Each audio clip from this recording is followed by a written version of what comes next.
Countdown for blast off. X minus 5, 4, 3, 2, X minus 1, fire.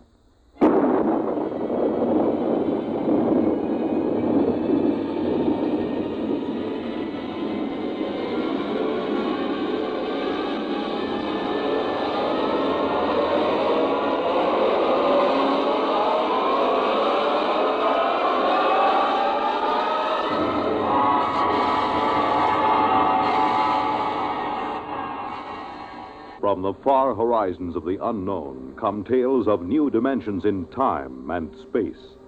These are stories of the future, adventures in which you'll live in a million, could be years, on 1,000 maybe worlds.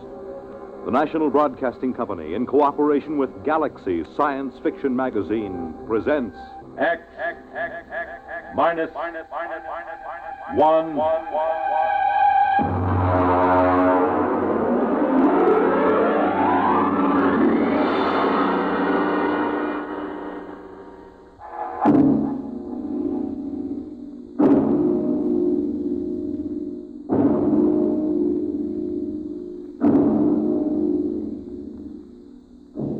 Can you predict the future?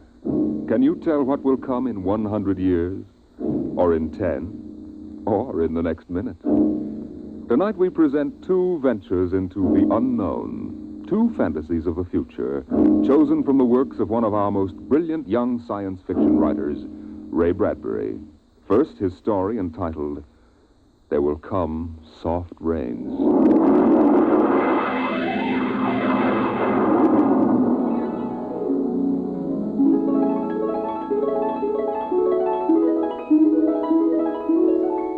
The house was a good house, planned and built to be lived in the year 1980. The real estate agent had told them all about it. Now, this is the bedroom. Of course, it contains all the latest devices, self-warming blankets, and, there's a brand new feature. Beds, which make themselves. Now, if you'll just step this way through the library, we can see the latest in talking book recorders, self-building fireplace, self-cleaning robot dust disposal. Oh, these little mouse-like things come out of the wall and take away all the dirt. Now, over this way. As a complete robot kitchen, of course. Just set the menu for the week and the stove does the rest.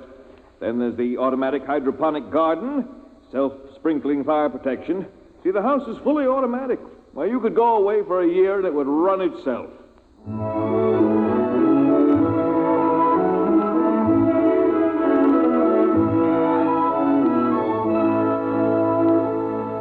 And so the family took the house, the man and the woman and the two children, a boy and a girl. And they lived contentedly, enjoying music and poetry and the rich, warm things in life. And the house fed them and slept them and entertained them. It made a good life for them. Until one day, there were 10,000 explosions, and the world shook, and red fire and ashes and radioactivity fell from the sky. The happy time was over.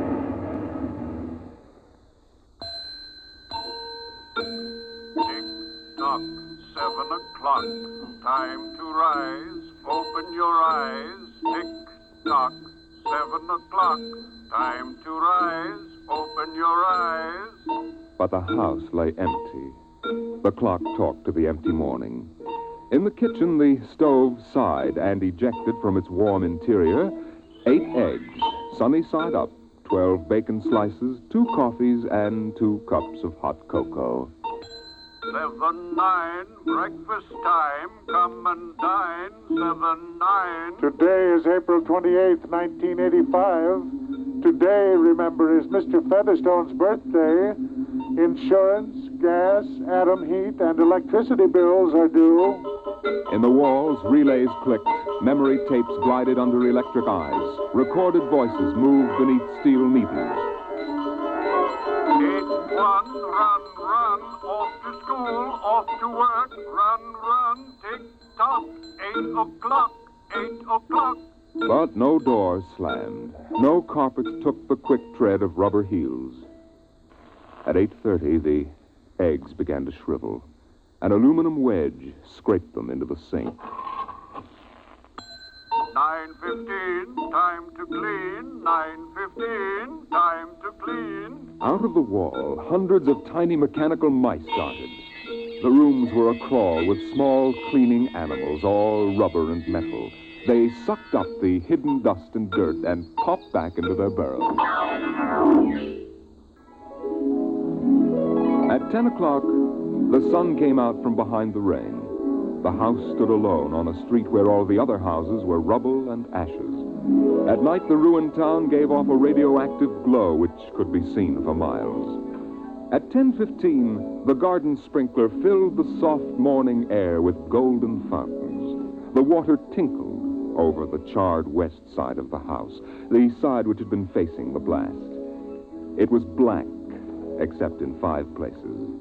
One of the 5 places was a silhouette of a man mowing a lawn, just as he'd been the instant the radioactivity burned his image into the side of the house. Over there, a woman bent to pick flowers.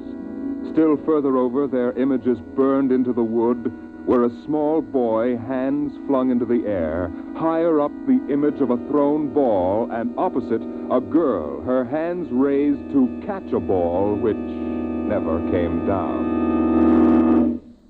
5 people. 5 spots of paint.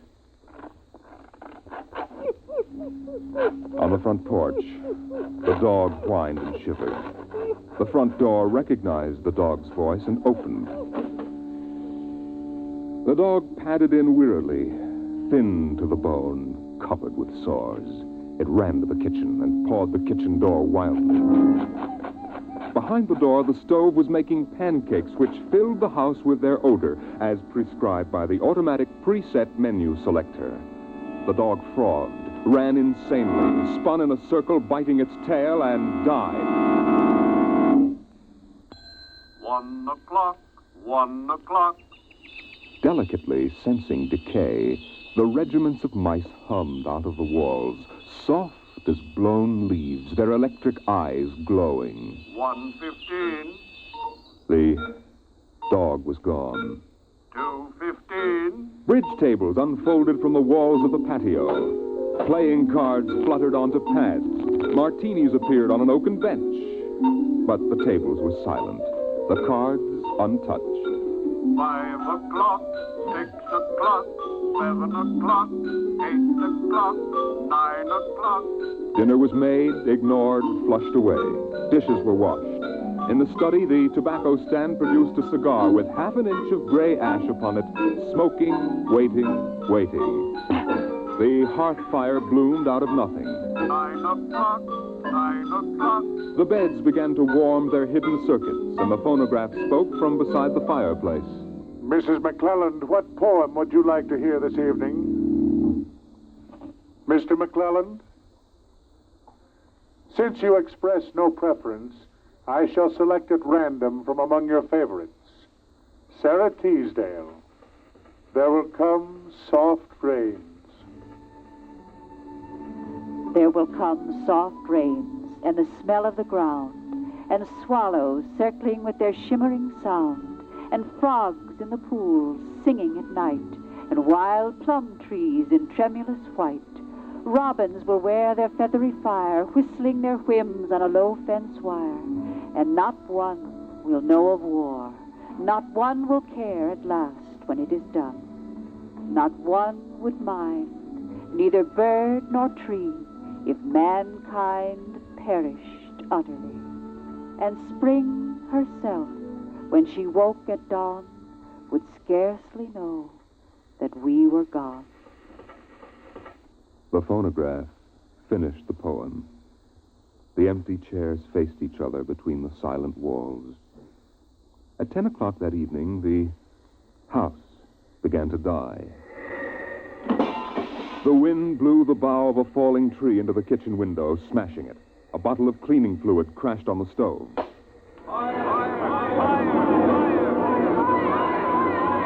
Water pumps shot down from the ceiling. but the solvent spread onto the doors, making fire as it went. Other voices in other rooms taking up the alarm. The windows broke with the heat, and the wind blew in to help the fire. The fire crackled upstairs at paintings, lay hungrily on the beds, devoured the rooms. The house began to shudder. The bared skeleton began to cringe in the heat. The wires revealed as if a surgeon had torn the skin off. Voices screamed in every room. Windows snapped open and shut like undecided mouths. Time is now 10:10. Time is now 10:10.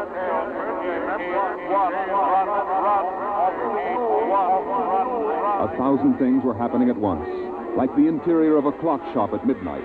All the clocks were striking, making a merry-go-round of squeaking, whispering, and rushing. In the kitchen, the stove hissing hysterically was making breakfast at a psychopathic rate. 10 dozen pancakes, 6 dozen loaves of toast. Then, there was silence. The film spools were burned out. The wires withered and the circuits cracked. Then the house began to breathe its last. The beams began to give at the foundations. Long cracks appeared in the concrete. The seams were burst from the heat. And finally, with a huge rumble, it crashed into dust and rubble.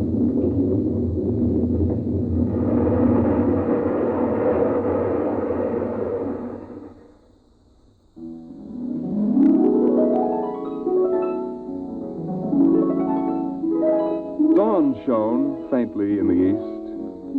In the ruins of the house, only one wall remained standing. And within the wall, even as the sun rose to shine upon the burning rubble, a voice spoke again and again and again. No one would mind, neither bird nor tree, if mankind perished utterly. And spring herself, when she woke at dawn, would scarcely know that we were gone. That we were gone. That we were gone. That we were gone. Today is April 29th, 1985. Today is April 29th, 1985. Strange are the uses of Providence. Is this how the end will come for mankind, with 10,000 explosions and a flash of radioactive gas? Or will destruction come more subtly, extended to us gently and innocently in, let's say, the hand of a child? Who knows in what manner 0 hour may arrest the world we know?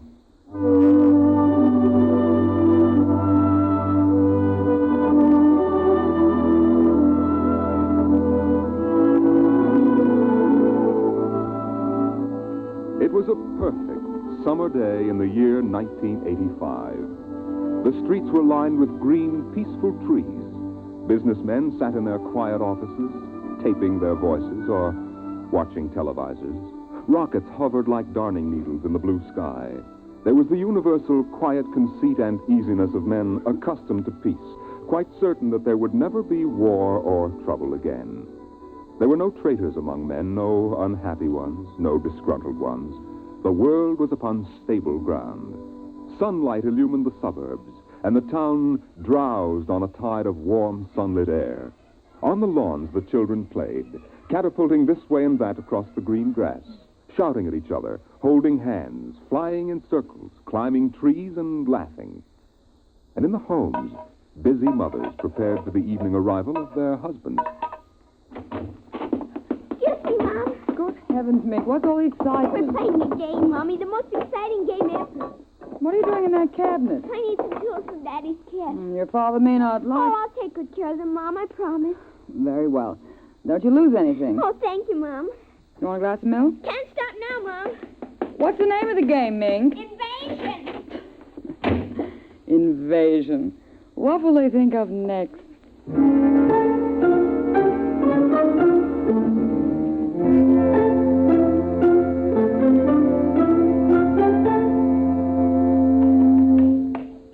Now this, and this, and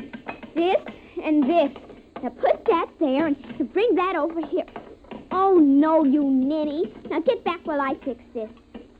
There, they want it this way, see? Here, just let me fix it. Mink. Oh, Mink, it's that smarty pants Joseph Connors. Don't let him play. He's 12 years old. Don't worry, I won't. What you playing, Mink? None of your business, smarty pants. I want to play. Can't. Why not? You're too old. Just 'cause you're only 8. No, you'd only laugh at us and spoil the invasion. Make him go away, Mink. Go away. This is my backyard. Who wants to play with you and your old fairies anyway? They aren't fairies. Nuts to you. I don't want to play anyway. Good riddance. I'm glad you didn't let him play, Mink. He'd only laugh. Now, we'd better talk to Drill and get some more instructions, Art. Now, here's your pad and pencil. Where is Drill? Drill? Here, Drill. Drill? Well, he's in the rose bush, I think. I'll talk to him myself, and you write it down in the pad. Okay. Drill? Drill? Okay. Drill wants you to write down triangle. What's a triangle? Never mind. Drill will tell us when he wants us to know. It helps the invasion. How do you spell it? Well, I'll ask Drill. Drill, how do you spell... Here's your mother, looking out the window. Mink? Yes, Mother? Who are you talking to? The rose bush, Mom. Only it's not really a rose bush. That's Drill. Who's Drill? He's planning the invasion. Oh, I see. Well, you better come in and clean up for supper. Your daddy will be home soon. In just a second, Mom. You got that, Art? See, now what? 4, 9, 7, and A, and B, and X, and a fork, and some string, and a hexagonal droopy. Come on, Mink. Supper's in 10 minutes. Okay, Mom. Just a minute. I have to tell Drill. I wish we didn't have to eat, though. It holds up the invasion.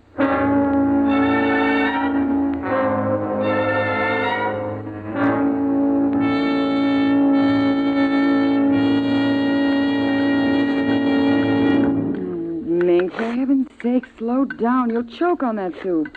I can't, Mom. It's a matter of life and death. What's a matter of life and death? The invasion. What invasion is that? Oh, just some silly game the children have been playing. Well, whatever it is, Mink, it'll wait until you've finished your supper, I'm sure. I don't want any more. You've barely touched anything. Oh, but Drill is waiting for me, Daddy. Drill? Who's Drill? He lives in a rose bush in our backyard. Imagination, Henry. Such nonsense. I've got to run now. You'll sit through dessert, young lady. Oh, gee, Daddy. And while you're at it, tell me more about this new game. It's Martians invading Earth, Daddy. What? Well, not exactly Martians, Daddy. They're from... Well, gee, I don't know. From up. And from inside that little head of yours. You're laughing at me. Drill said you would. You'll kill Drill and everybody. Oh, I didn't know you could kill a Martian. But it's not really a Martian, Mom. Maybe he's from Jupiter or Venus, even. Imagine.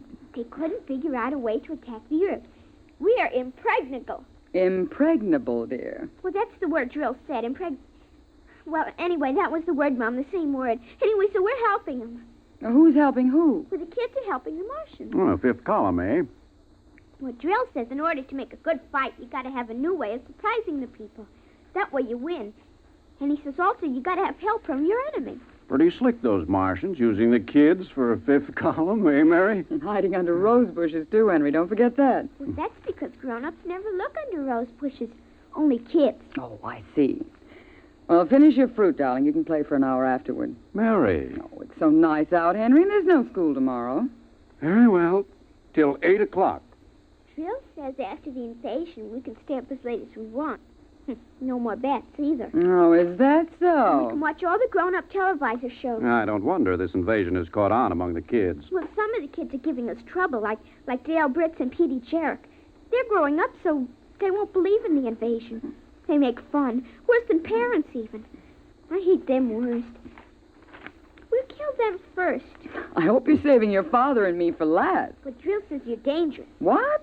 But I think they'll let me keep you because I'm helping so much. I'll talk to Drill.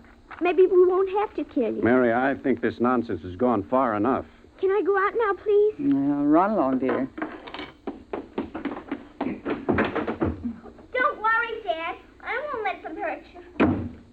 Mary, I think the child's taking this game entirely too seriously. Invasion. Ah, Henry, you know how Mink is. Besides, all children have their aggressions. Better to get them out in the open, I suppose. Maybe you're right. I was wondering about bridge with the Jacksons tonight, Mary. All right. But, you look tired, dear. Why don't you sit in the relaxer for a while and get a massage? I'll sew for a while until it's time to... Oh, I wanted to call my sister Helen. Oh, good. Find out when her husband's going to return my golf clubs.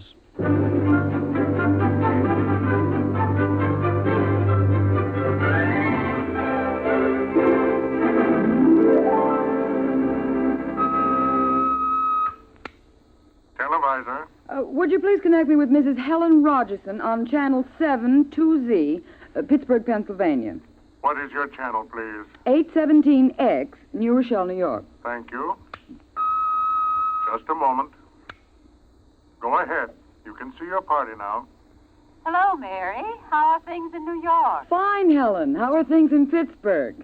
You look tired. Oh, I've been having a terrible time with the children. Sick? No, just underfoot. They've got a new game that's got me just about crazy. It's called Invasion. Did you say invasion? That's right. Well, isn't that strange? My Mink is playing it, too. My boy Tim is all involved with some imaginary fellow named Drill who's running the invasion. Must be a new password. Mink likes him, too. How do you suppose these games start? My backyard looks like a scrap drive. They've got every conceivable kind of mechanical gadget arranged out there. I talked to Josephine Schiller in Boston, and she says her kids are wild about it, too. It's sweeping the country. Remember when it was the Roomba? Please, dear, I'm not that old. Mommy! Oh, please, Mickey, I'm on the televisor. Come on, see your Aunt Helen. Hello, Ming. Hi, Aunt Helen. Look what I've got. What is it, honey? Well, it's a yo-yo. Look when I unroll it. See? Well, Helen, look, it vanished. Where did it go? Into another dim... She means dimension. Aren't they the darndest things? My Timmy brought one home, too. I can't figure out how they work. Make it reappear, honey. Well, there. See, it's easy. Where'd you get it, dear? Jill gave it to me, Mom. Mink? Bye, Aunt Helen. Gotta run now. Mink, you come back here. I want to talk to you. Can't, Mom. 0 hour, 5 o'clock. Mink! Bye! Oh, I can't understand it. The child's never been so unruly. Helen, do you suppose that... What? Nothing. Just a wild thought that... Say, the reason I called, I want to get that black and white cake recipe, and Henry wants his golf clubs. I don't know what he'll do if What was that? I don't know. One of the children must have been hurt. I'll have to run and see. Call me back tonight, will you? All right, Mary. Bye. Mink, come here. Yes, Mom. What is it? Who screamed? Peggy Ann. All right, what happened? Well, she got scared and went home. Did you hit her? No, she just got scared. She's a scare baby anyway. We won't let her play anymore. She's getting too old. Now, Mink, tell me why she cried. No, I can't. Mink, you'll answer me this instant or come inside. I've had enough of this nonsense.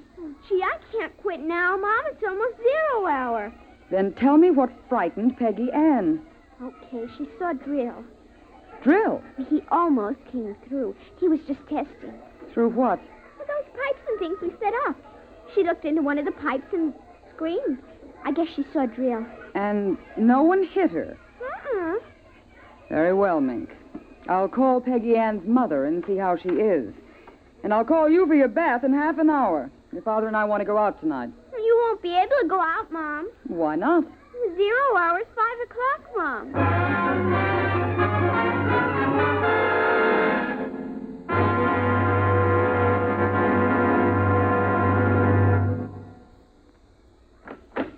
Hello, dear. Oh, you home already, Henry? Yes, I thought I'd relax a little before we went to theater. Where's the little one? Out back. Same game? Same game. They've got a stack of pipes and hammers and spoons a mile high out there. Children, why do we have them? Yeah, strange little creatures, aren't they? Even Mink, Henry. She's a part of us, and yet what do we really know about how she thinks and feels? Well, I didn't mean to start a philosophic discussion. Kids are such a queer mixture of love and hate, though. Even normal, healthy kids. They need you and they're dependent on you, and yet they resent that dependence. You sound like a child psychology course I once took. I wonder if they ever really forgive the whippings and the commands we have to give them sometimes. I wonder if we ever forgot them when we were children. Look, I'd like to discuss this with you, dear, but we do have a theater date, and it's almost 5 o'clock now. What's happened to the kids? They're so quiet. When children are quiet, you know there's some mischief. What's that sound? I don't know. These kids aren't playing with anything electrical, are they? I'm sure they aren't. At least I Just don't... the same, I'd better go out. Henry. See. Tell them to put off the invasion. What? Mary, don't get upset. It's just a game.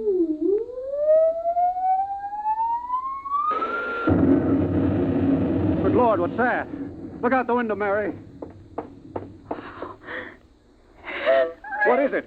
Where are the children? Mary, why are you shaking? What did you see? Henry, quick. Up to the attic. They aren't in the attic. Yes, the attic. Quick. Mary, come back here. Mary! Mary, don't go up. They aren't up there. Mary, you out of your mind? There's no one up here. Quick, shut the door. Lock it. Lock it. But there's nothing up here. What is wrong with you? Mary, come to your senses. Henry's got to stay here and hide. What are you talking about? I saw it through the window, Henry. It was horrible. What? Oh, Henry, it is an invasion. Mary, for heaven's sake, let's get down out of this attic and talk this over sensibly. I want to find out if Mink is all right. She's all right. I saw her. She was leading them around the corner of the house. Leading who? The kids? Shh. Listen. It's nothing. Listen. Huh? The front door. They're coming. Good Lord, those kids sound like 50 men with boots on. No, not men.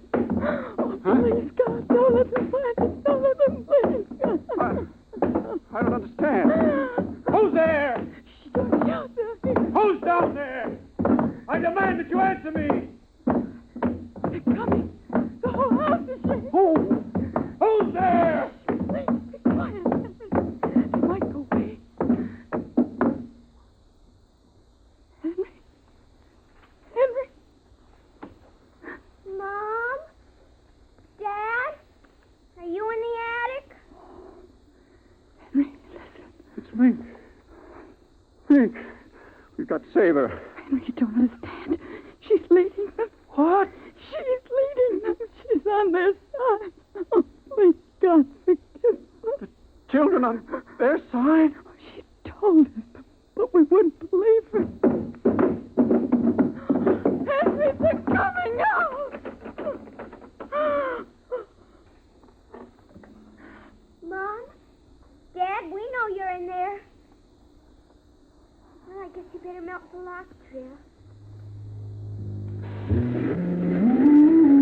Henry, the lock.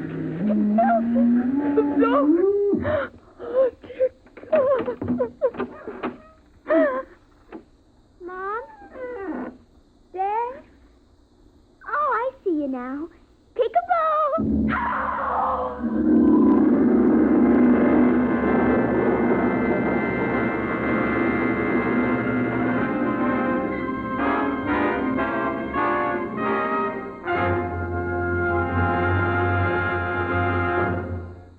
You have just heard There Will Come Soft Rains and 0 Hour, written by Ray Bradbury and adapted for radio by George Lefferts.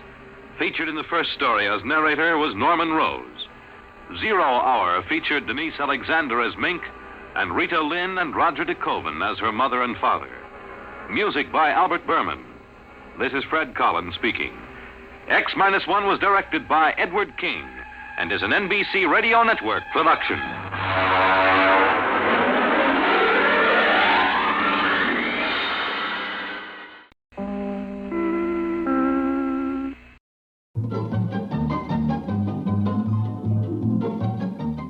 This is Walter O'Keefe, inviting you to listen in on the Nightline. Tonight, live the incredible life of ages yet to come, in a time that might be 1,000,000 years from now, on X-1.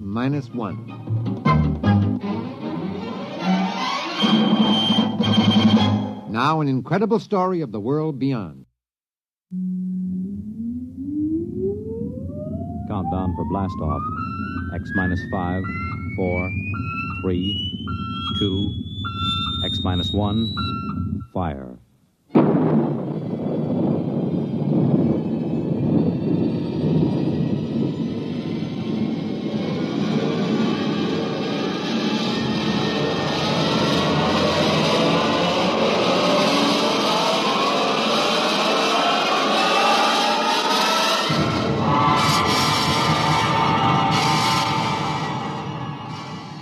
From the far horizons of the unknown come tales of new dimensions in time and space. These are stories of the future, adventures in which you'll live in a million, could be years, on 1,000 maybe worlds. The National Broadcasting Company, in cooperation with Galaxy Science Fiction Magazine, presents X minus 1.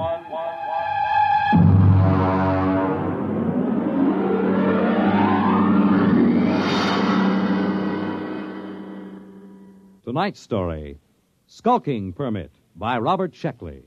But first, hear this. Pick up some Pabst Blue Ribbon. Take it home, chill it, then put it to this test. Have a glass of Pabst with your meals for the next several days. You'll find Pabst Blue Ribbon makes most everything taste better, that it adds zest and sparkle to any meal. Try it. The bright, modern taste of Pabst Blue Ribbon is good any time and wonderful with meals. Pabst is the name. Made by Pabst Brewing Company, Milwaukee, Wisconsin.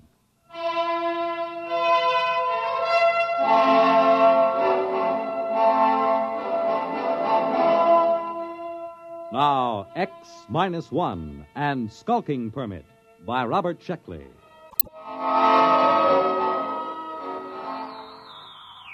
August 16th, year 2204. To Central Colonial Administrative Authority, Alpha Centauri Sector. From Colonial Contact Inspector 37. Subject, lost colony on planet New Delaware. First contact established in 200 years. And proceeding on overdrive for personal investigation.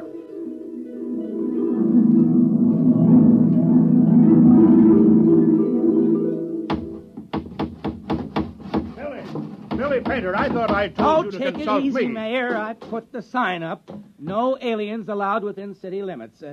What's an alien? Never mind. Look at the church. You painted it wrong. Now, look, here, I painted that church with a nice bright red. Now, what's wrong with that? I looked it up. It's a little red schoolhouse, not church house. Churches are supposed to be white. Oh, I got along fine enough in New Delaware for 200 years without either of them. Yes, I know, but we need them now, and we haven't got much time. Hey, when do I get a police chief badge? I read that a police chief always gets a badge. Make yourself one. Now, go on. All right, then. Oh, it sure is hot. I don't know why the inspector couldn't have come in the wintertime. Oh, Tom Fisher. Yeah? Come here, Tom. I've got a job for you. Well, now, look, Mayor, I'm on vacation. The fish won't be back in these waters till No vacation, not now. The inspectors do any day. Tom, how would you like to be a criminal? Well, I don't know. What's a criminal? Well, come over to my house and I'll explain. I've got to appoint a criminal. And it looks to me like you're it. New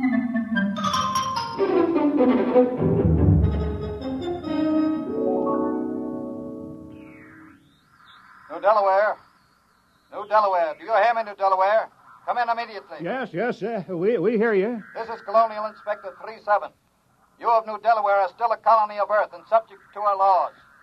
Do you acknowledge that status? Oh, yes. Yes, we called a town meeting last night and we talked it all over. We're still loyal to Earth. Excellent. That saves us the trouble of sending an expeditionary force to reconquer you for Imperial Earth. Imperial? Oh, that's funny. All the books talk about Earth as a united democracy. A lot can change in 200 years. You realize, of course, there is room for only one intelligent species in the universe, man. All others must be suppressed, wiped out. We can tolerate no aliens. I'm sure you understand, General. I'm not a general. I'm a mayor. You're in charge, aren't you? Yes. Then you're a general. Be sure you're running an Earth colony, General, with no radical departures from the norm, such as free will, free love, free elections, or anything else on the prescribed list. Get your colony in order, General. Yeah. You see how it is, Tom? Now, about your job, Tom.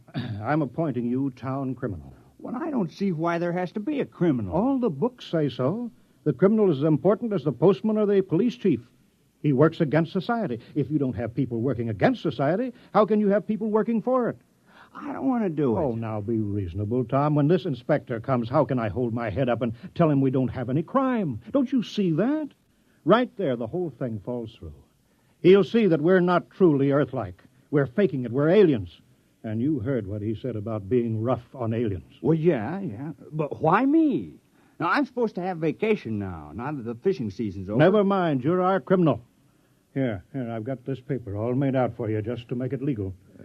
Skulking permit. Know all men with these presents that Tom Fisher is a duly authorized thief and murderer. He is hereby required to skulk in dismal alleys, haunt places of low repute, and break the law. What's law? Well, I'll let you know as fast as I make them up. All Earth colonies have law. But what do I do? Well, you steal and kill. Look, I'll give you a couple of books on it, Tom. Steal as much as you like. One murder should be enough. Don't overdo it. Well, that doesn't sound sensible. Well, you can work up to it. Why don't you start off easy-like by haunting a place of low repute?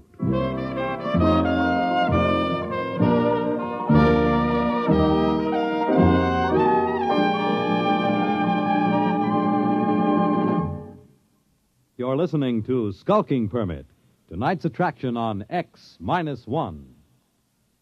Careful planning and sensible driving add up to an enjoyable vacation trip. Here are a few tips from the National Safety Council that should help make your trip a pleasure instead of a tense, nerve-wracking time.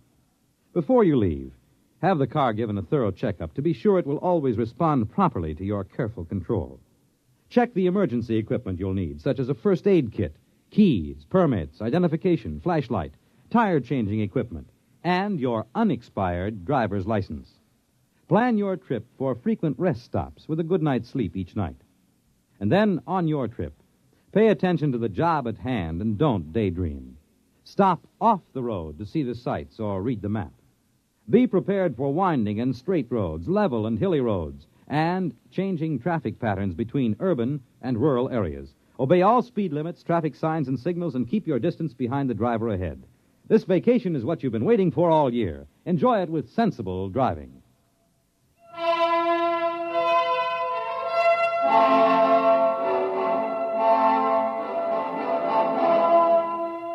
Now, back to Skulking Permit on X-1.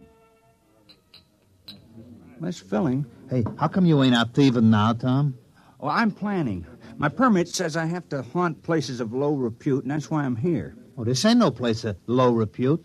Well, you serve the worst meals in town. Oh, I know. My wife can't cook, but there's a friendly atmosphere here. Folks like it. Tom, now, just a minute there. Oh, hi, Billy. What do you have? I'm on official police business. Now, Tom, what are you doing with that beer? Drinking it. Tom, I think you were planning on stealing it.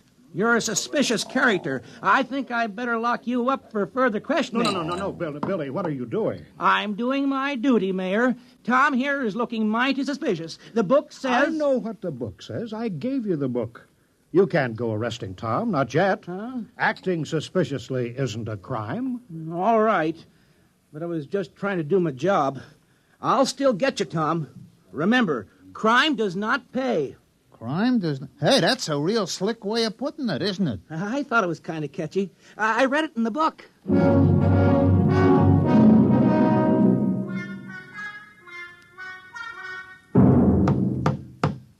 Morning, Marv. How's the schoolhouse coming? Oh, hi, Tom. Fair. Would have come along better if I'd had my saw. Your saw? Yes, I left it leaning against my door last night. Wasn't there this morning, Tom. Oh, yeah, your saw. Well, you know how it is, Marv. I had to practice some skulking last night. Oh, yeah, sure. Say, Tom, do you suppose I could use the saw for a while, just for an hour or two? Well, I don't know. It's legally stolen, you know. Well, I'd give it back. I wouldn't keep anything that was legally stolen. Well, it's in the house with the rest of the loot. Okay, I'll go borrow it then. Tom, I've been looking for you. Oh, morning, Mayor. Did you steal my bronze plaque? Oh, I certainly did. Oh, well, I was just wondering. Well, you got your murder planned? Time is running short. Inspector may land any hour now, so let's get that killing over with. Oh, well, then, I guess I'll kill George Waterman. Why? Why? Why not? What's your motive? Well, I thought you just wanted a murder. Who said anything about a motive? We can't have a fake murder. On Earth, every murderer has a motive. Oh, well. Well, I don't like the way George walks. Never did, and he's noisy sometimes. No, that might be good enough for a crime of passion, but you're a legal criminal, Tom. You're ruthless and cold-blooded and cunning. You can't kill someone just because you don't like the way he walks. That's silly. But I'm supposed to make somebody cease to exist. I mean, like, take Marv Carpenter. Here he is today working on the schoolhouse. Big fella. Now, if I kill him, well, he wouldn't work anymore. Now, I've been trying to imagine it. Marv Carpenter lying on the ground with his eyes glaring open and his mouth twisted and never going to hold a piece of wood in his hands again or never sing a song or have a beer or anything. It just kind of makes me sick. I mean, I can go on with the thieving, but murder... Yes, I know, but it's your job, Tom. It's for the good of the village. Murder? Oh, I better go have another beer. Hey, what's that? That must be the inspector's ship landing. Come on, let's go see.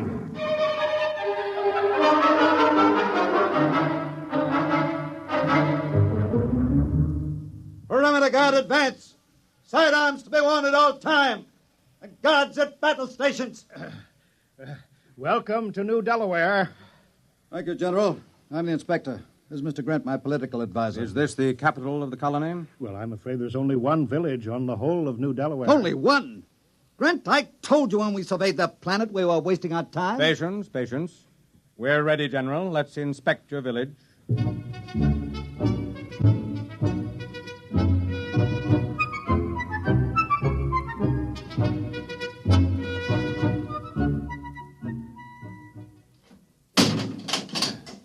See, we've got it all. Jail, post office, church, little red schoolhouse. Oh, we're very normal. Very earthly. Grant, this place is worthless. No smelting, no heavy industry, no atomics, no taxation, no... Oh, they don't have anything. They'll be downgraded at the next colonial board. Why, this place is a utopia. It's subversive. We ought to blow it right out of the sky. Now, don't be despondent, Inspector. New Delaware has a very important commodity for us. What? You saw them, hulking peasants, nothing but farmers. Yes, strong, healthy farmers. Good cannon fodder. But... Oh. Let me take over. General. Yes, sir? How many able young men are there in the village between the ages of 15 and 60? Why? You see, General, Imperial Earth is engaged in a war. The colonies in Ding 4 are revolting against the authority of Mother Earth. Oh, I'm sorry to hear that. We need good, healthy fighting men. Our reserves are depleted. We wish to give all loyal colonists a chance to fight for Mother Earth. We're sure you won't refuse. Most colonies welcome a little conscription. Cleanses the blood. Reduces crime. Crime? Oh, I thought that would come up. We've taken care of that. I appointed... You see, Grant? 60, 70, perhaps 100 recruits. Not such a waste of time coming here after all.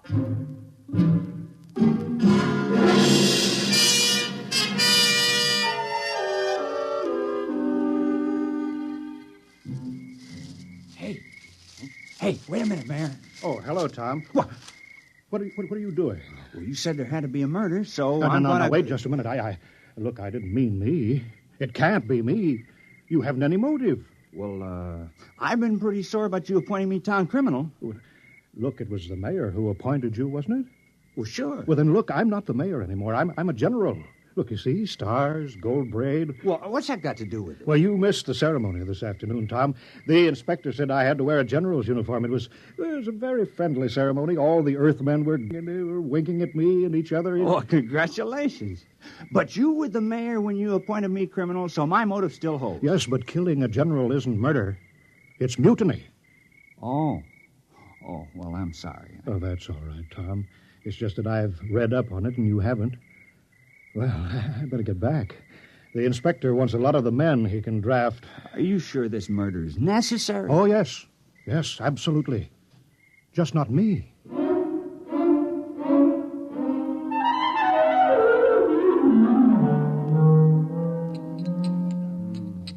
No luck, huh, Tom? I just can't do it. Ed, I can't kill anybody in the village. I grew up with them. I've worked with them. I've drank root beer with them. I don't have any motive for killing any of them. Well, Tom, you have to commit a murder. You don't want to let the village down. Wait a minute. I got an idea.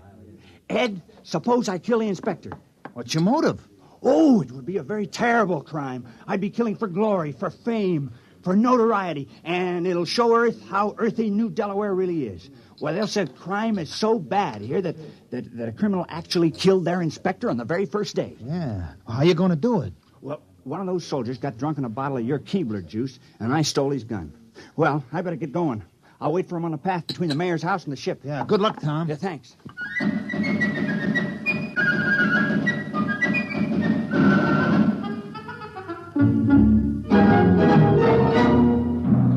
Hut, 2, 3, 4. Hut, 2, 3, 4. Keep in line there. What a sloppy crew, all their feet. Still, it's a nice night's work. With those landing parties dying like flies, we can use every new man we can get. Shh! Don't say that. What? Are you afraid the mayor will hear me? Don't be ridiculous. It's a completely passive population, sheep-like, obedient. But wait till those sergeants get hold of them at the base. They'll whip them into first-class fighting men in no time. Halt! Stand and deliver! Why, it's Tom. Hands up, Inspector. I got you covered. Now, the rest of you, drop your guns and move out of the way. What? Now, see here. Now, go on. Now, drop those guns. What's the meaning of this? And who are you? Tom Fisher. I'm the town criminal. I'm going to kill the inspector. Now, please move out of the way. Criminal? So that's what the mayor was prattling about. Now, I know we haven't had any murders in 200 years, but I'm changing that now. Move out of the way. Well, I suppose I'd better get out of the line of fire, eh? Now, wait a minute, wait. Now, don't move. Now, I know just how to do it. I've been thinking about it. I'll push this button and you'll die. Now, you'll fall down on the path, and your eyes will be open and your mouth twisted, and no air going in and out of your lungs, and no beat to your heart. And I can't do it. Here's your gun. Take it. I don't want it. Quick after him. Sergeant, have the entire ship's company turned out. General, I want all your people out looking for him. Shoot on sight. Kill him instantly. Oh, we couldn't do that. Although we appreciate the compliment. What, that man's a... He's a criminal, yes. That's what I'm trying to explain. I appointed him. We had to have one. You what? You mean you had no criminals? Well, No, I'm afraid not. I'm terribly ashamed. You see, we knew how uncivilized we were, and that's why we did it. I'm dreadfully embarrassed that Tom couldn't handle the job. Why did you give the assignment to that particular man? Well, I figured if anyone could kill, Tom could. He's a fisherman, you know. It's pretty gory work. And he wasn't able to kill the inspector? Well, we just haven't had to kill anything for 200 years except fish. The only animals on New Delaware are small grass eaters, and they're not good to eat, so we never kill any of them. And the rest of you would be equally unable to kill? We wouldn't even get as far as Tom did. I want that man found and... Forget about it, Inspector. What? We'd better get away from here. You want men in our army who can't kill? Think of it. The morale problem. The possibility of infection. One man in a key position endangering a key ship, or maybe a whole fleet, because he can't kill. It isn't worth the risk, Inspector. Yes, sir. I see what you mean. Order your troops to get back to the ship. We'll take off at once.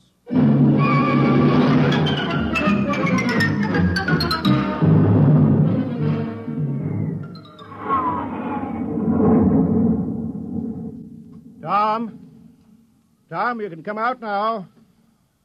Tom, they're gone. He's hiding around here somewhere, Mayor. Yeah. Tom? Oh, Tom. Here I am. I'm sorry I bungled it. I guess I won't be needing my skulking permit anymore. No, I guess not. Well, we did our best. I had the chance, and then I let you all down. Oh, Tom, it's not your fault. Now, look how long it took Earth to get civilized. Thousands of years, and we were trying to do it in 2 weeks. Yeah. Well, we better get back to the village. Looks like rain. Yep.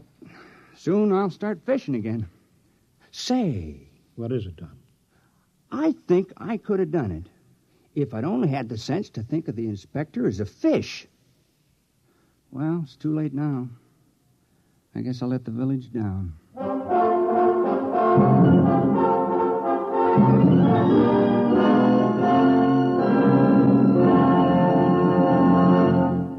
Fred Collins again, and I'll have a word for you on tonight's X-1 in a moment. This is Bob Haynes speaking to you from somewhere in the Caribbean. I am aboard a UDT personnel landing craft. That's the Underwater Demolitions Team. We are right now on our way out to rendezvous with United States submarine Sea Lion. Monitor took you there. Some men go over Niagara Falls in a barrel. Some people sit on top of flagpoles. But we have a man by the name of Rajah Phillips from India who is buried alive right in the center of a furniture store here in Owensboro, Kentucky. And Monitor took you there. Big events, little events, offbeat events, comedy, music, news, and sports. They're all part of the top variety of entertainment Monitor brings you all weekend long. This is Frank Blair inviting you to join us on Monitor every weekend and Friday nights, too, on most of these NBC stations. You have just heard X-1, presented by the National Broadcasting Company in cooperation with Galaxy Science Fiction Magazine, which this month features Blaze of Glory by Robert Silverberg. Galaxy Magazine on your newsstand today. Tonight, X-1 has brought you Skulking Permit, a story from the pages of Galaxy written by Robert Sheckley and adapted for radio by Ernest Kenoy. Featured in our cast were Richard Hamilton, Wendell Holmes, Dean Almquist, Mandel Kramer, Ted Osborne, Santos Ortega, and Bob Hastings. This is Fred Collins. X-1 was directed by Daniel Sutter and is an NBC Radio Network production.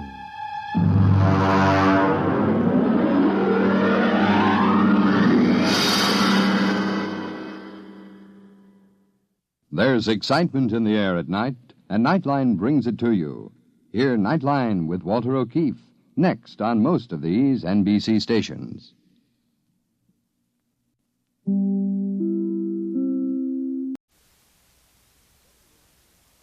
WRVR presents X-1. This is an experimental program on WRVR, and we'd like to hear your comments. Please drop us a note to X-1, WRVR, New York, New York, 10027. And now, tonight's adventure on X-1. Countdown for blast off. X-5, 4, 3, 2, X-1, fire.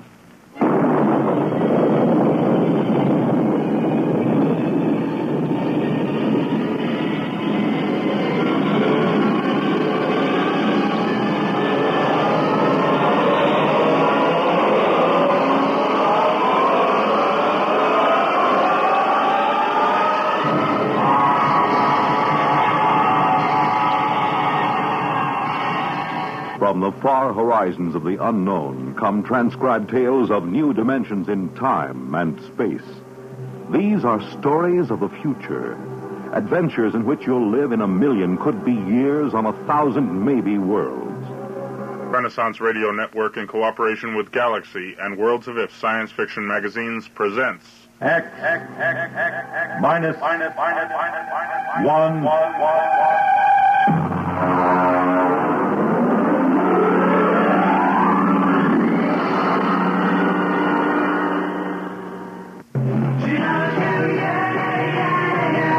I'm Roy Fox. As a broadcaster, I've seen fads come and go, but few have stayed with us. One of those few is the Beatles. The Beatles created a whole new world of music, fashion, and ideas, and though they're no longer together, radio stations around the world still play their music. Now RRP has gathered 60 of their finest songs onto 4 LP records, cassettes, and 8-track tapes for only $13.98.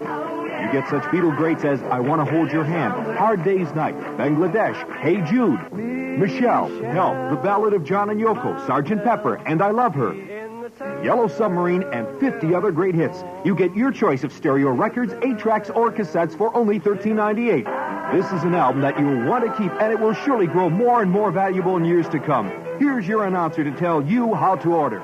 Send $13.98 to Beatles, Box 377, Seymour, Connecticut. That's Beatles, Box 377, Seymour, Connecticut. Specify cartridges, cassettes, or records. Money back guarantee by Electro Sound Dupe Incorporated.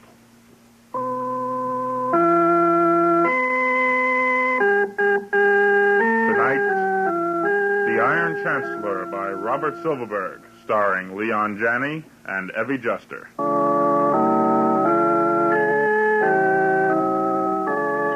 Like many other modern families, the four of us could all stand to shed quite a few pounds. So when I saw in Miracle Mile Robot Shop a 40% discount on the 2061 robot model with adjustable caloric intake monitors, I figured it merited an inquiry. I thought first of my bank balance, then of Ethel's figure. Besides, our old robo-cook makes a poor showing when I bring other company executives home for dinner. On my way home from work, I stopped in. Can I help you, sir? Yes. I see you are admiring our 2061. Yes, it's a real beauty. How much? Only $2,995, sir. Oh. That includes free service contract for the first 5 years, only 200 credits down, and up to 40 months to pay. Okay, I'll take it. Well, good. You care to trade in your present RoboCook, sir? I have a 43 Madison. 43 Madison, yes. Well, I guess we could allow 50 credits on a 43. Oh. Or a 75, maybe, if the recipe bank is still in good condition. Excellent condition. Well, I can deliver the new model by this evening, if you'll just type out your address. That's in the Westro subdivision. Well, a very fashionable suburb. Yes. Do you have one of those totally detached, self-powered houses? Yes, indeed. It affords us infinite privacy. Ah, yes.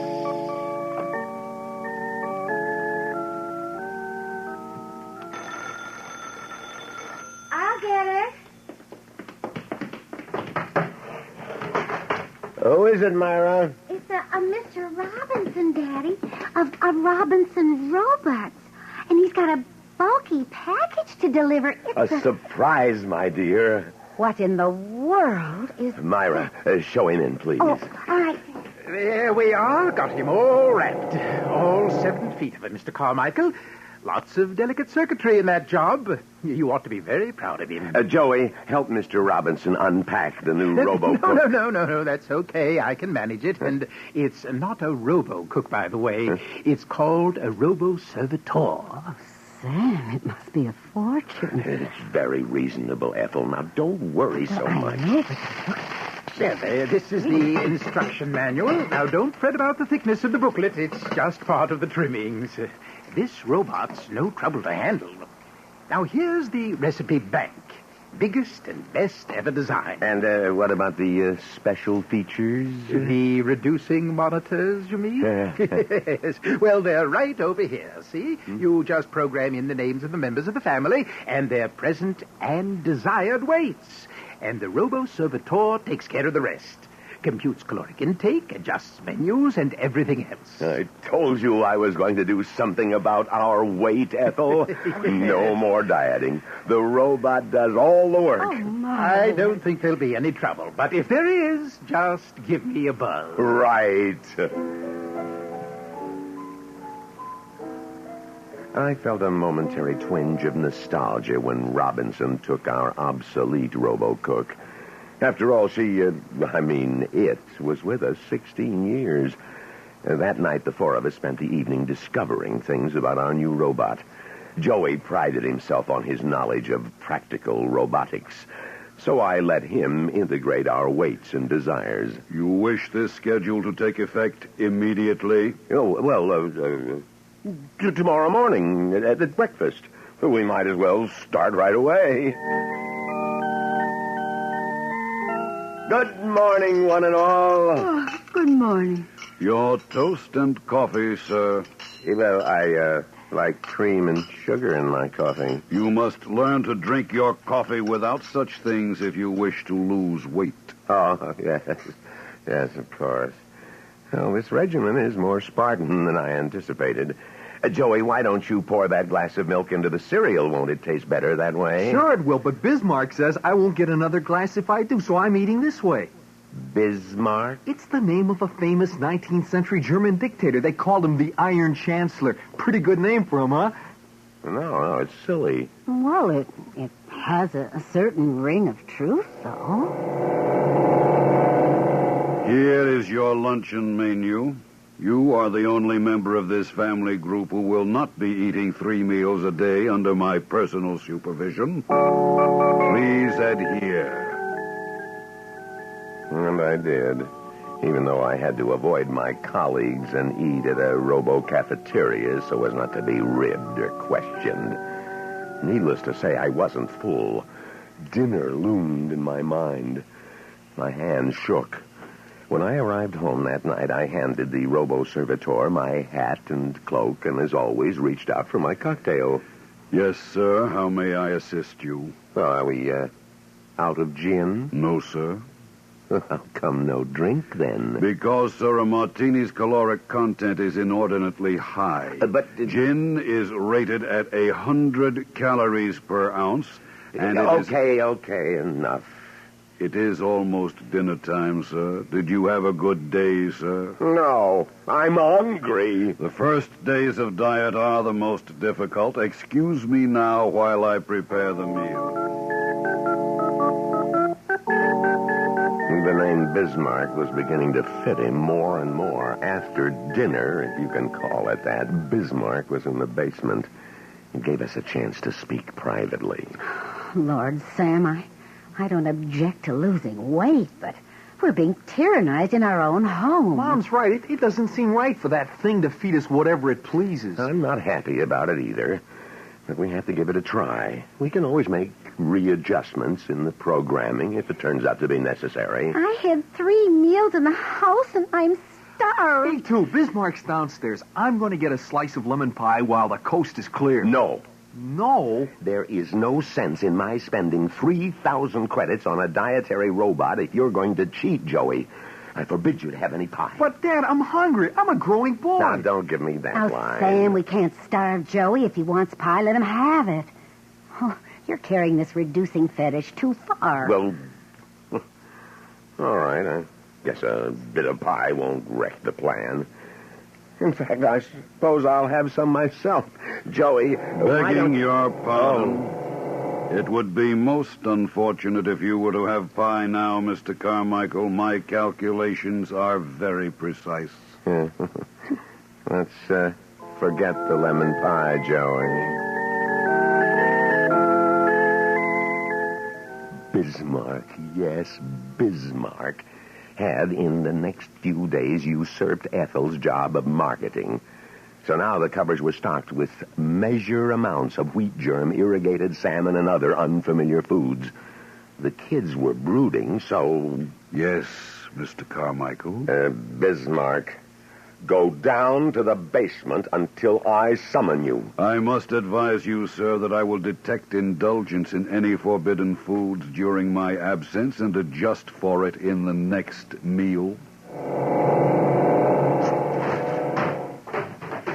Joey, get the instruction manual. What are you going to do, Sam? I'm going to take a can opener to that creature and adjust his programming. Oh, Joey, have you found the instructions on how to reprogram? Page 167. I'll get the toolkit, Dad. Right. I'll buzz Bismarck.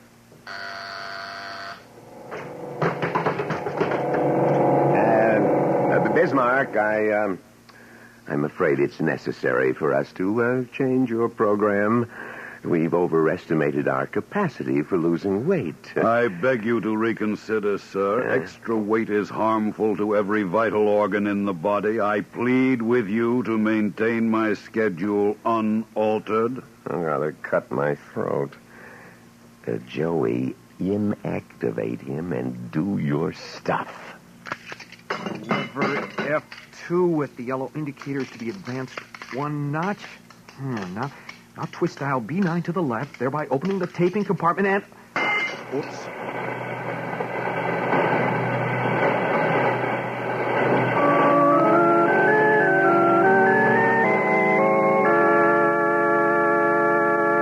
We will be back with the second half of The Iron Chancellor after this message of importance. I'm Roy Fox. As a broadcaster, I've seen fads come and go, but few have stayed with us. One of those few is the Beatles. The Beatles created a whole new world of music, fashion, and ideas, and though they're no longer together, radio stations around the world still play their music. Now RRP has gathered 60 of their finest songs onto 4 LP records, cassettes, and 8-track tapes for only $13.98. You get such Beatle greats as I Want to Hold Your Hand, Hard Day's Night, Bangladesh, Hey Jude, Michelle, Help, The Ballad of John and Yoko, Sgt. Pepper, and I Love Her. Yellow Submarine, and 50 other great hits. You get your choice of stereo records, 8-tracks, or cassettes for only $13.98. This is an album that you'll want to keep, and it will surely grow more and more valuable in years to come. Here's your announcer to tell you how to order. Send $13.98 to Beatles, Box 377, Seymour, Connecticut. That's Beatles, Box 377, Seymour, Connecticut. Specify cartridges, cassettes, or records. Money back guarantee by Electro Sound Dupe Incorporated.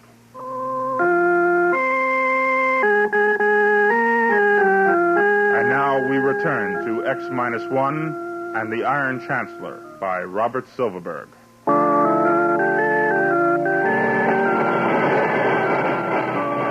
Damn it! What happened? Drop the damn wrench. I guess I shorted out something in there. We'd better call Mr. Robinson, Sam.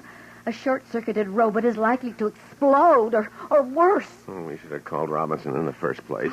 It's my fault for letting Joey tinker with an expensive and delicate mechanism like that. Myra, get me the card Mr. Robinson left. Gee, Dad, this is the first time I've ever had anything go wrong. Here, Daddy. Thank you, Myra. I hope we can reach him at this hour. If we can... I'll take that card. Here, there will be no further meddling with my program tape. Sam, what are we going to Ethel. Now, Bismarck, I order you to shut yourself off at once. My apologies, sir. I cannot serve you if I am shut off. I don't want you to serve me. You're out of order. I want you to remain still until I can phone the repairman and get him to service you. Oh, you destroyed Robinson's card. You are violating the first law. According to the first law, further alterations of my circuits would be detrimental to the Carmichael family. I cannot permit you to summon the repairman. Don't get him angry, Dad. I'll call the police. I'll be back. You will remain within this house. I have now reversed the polarity of the house privacy field. Since you are obviously not to be trusted to keep the diet I prescribe, I cannot allow you to leave the premises. You will remain within and continue to obey my beneficial advice. Breakfast will be served at the usual time. Good night.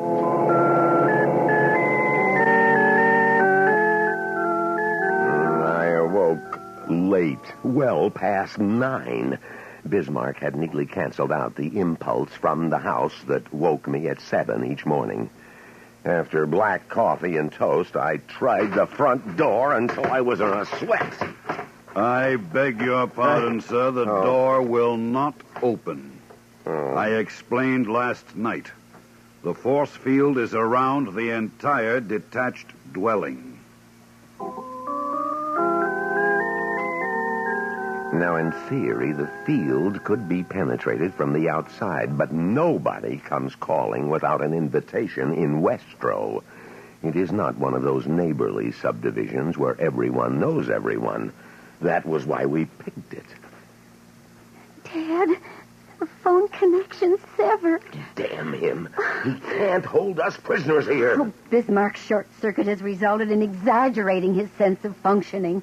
He's determined to make us lose weight, even if it kills us. He's got the kitchen wall up with some kind of electronic-based force web. He must have built it during the night. I tried to sneak in and scrounge some food and got a flat nose. Oh, we'll be skeletons any day. Hey, it isn't that bad, Mom. Yes, it is, Dad. I've lost 5 pounds in 4 days. Quiet. Bismarck's coming. Lunch will be served in 8 minutes. Probably down at the office. They're wondering where I am. Oh, they won't care. An executive isn't required to account for every day he takes off, you know. I haven't missed a day's work in years. I know. Oh, but they'll worry after 3 or 4 days, won't they? Maybe they'll try to phone her or even send a rescue mission. There will be no danger of that. While you slept this morning, I notified your place of employment that you were resigning. Well, you're lying. The phone is cut off. I communicated with them via microwave generator. Oh, if only we had an oilman the way we used to. He'd know how to shut the field off. But no, we've got a shiny, chromium-plated cryostat dishing out liquid helium. A neat, self-contained island in the middle of civilization with nobody bothering us. Ethel, please. Luncheon is served. You've got to do something about this, Sam. I'll have to, huh? And just what am I supposed to do? Daddy, don't get angry. Oh, don't tell me what I should or shouldn't do. Maybe you could distract him, and I could open him up again. No. That thing's 7 feet tall and weighs 3,000 pounds. I'm not going to wrestle with him. The haggard face in the mirror was mine. 6 days of starvation. I stepped on the scale. 12 pounds off in less than 2 weeks. Then it came to me in a flash. Ethel, Myra, Joey, come here. Where's that robot? In the kitchen. Bismarck? Bismarck, come out here. How may I serve you, sir? Damn you, scan me with your super power receptors and tell me how much I weigh. 179 pounds, 11 ounces, Mr. Carmichael. Yes. And the original program I taped into you was supposed to reduce me from 192 to 180. So I'm finished with you as long as I don't gain weight. And so are all of us, I'll bet. Ethel, Myra, Joey, upstairs and weigh yourselves. Sir, I find no record within me of any limitations on your reduction of weight. What? I have checked my tapes fully. I have a record of an order causing weight reduction, but the tape does not specify a termination of the program. But I thought... I'm sure we did. I know Dad, we instructed... Probably that part of his tape was erased when he short-circuited. Oh. Dear, what's so funny? Oh, funny? Yeah. The fact that I'm thin, trim, fit as a fiddle. Oh, We're all magazine ad beauties, the enviable few who in our age of technology, when normal exercise is extinct, we'll all shrivel up. Bismarck will starve us to death. Don't worry, Dad. We're going to get out of this.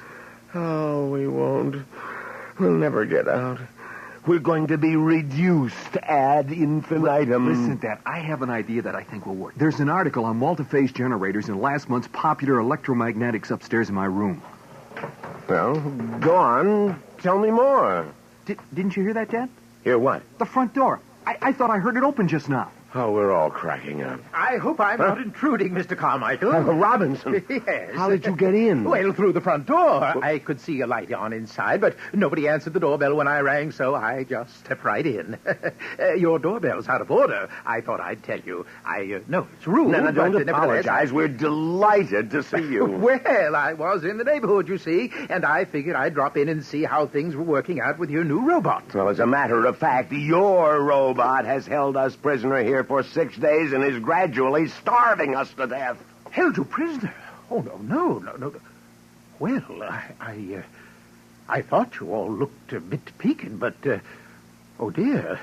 Now there'll be an investigation and all kinds of trouble. I think I short-circuited him. I see. Well, at least I can end your imprisonment.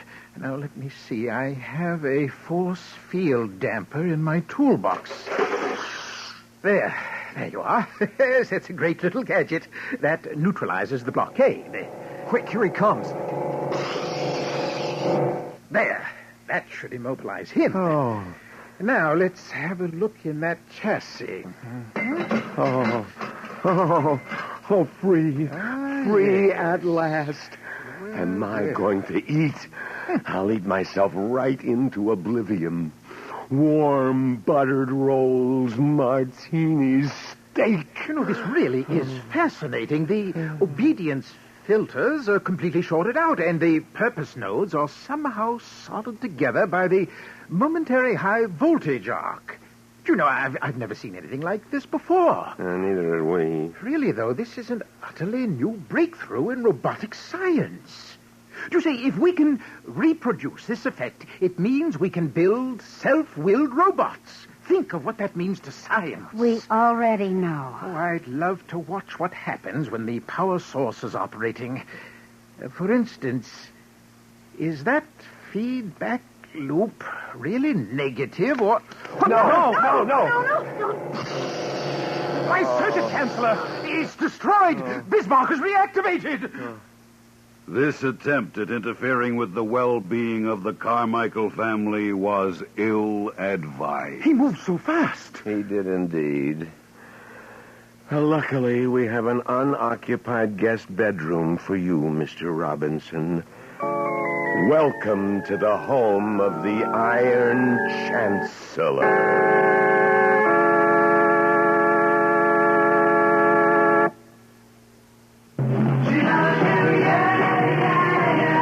I'm Roy Fox. As a broadcaster, I've seen fads come and go, but few have stayed with us. One of those few is the Beatles. The Beatles created a whole new world of music, fashion, and ideas, and though they're no longer together, radio stations around the world still play their music.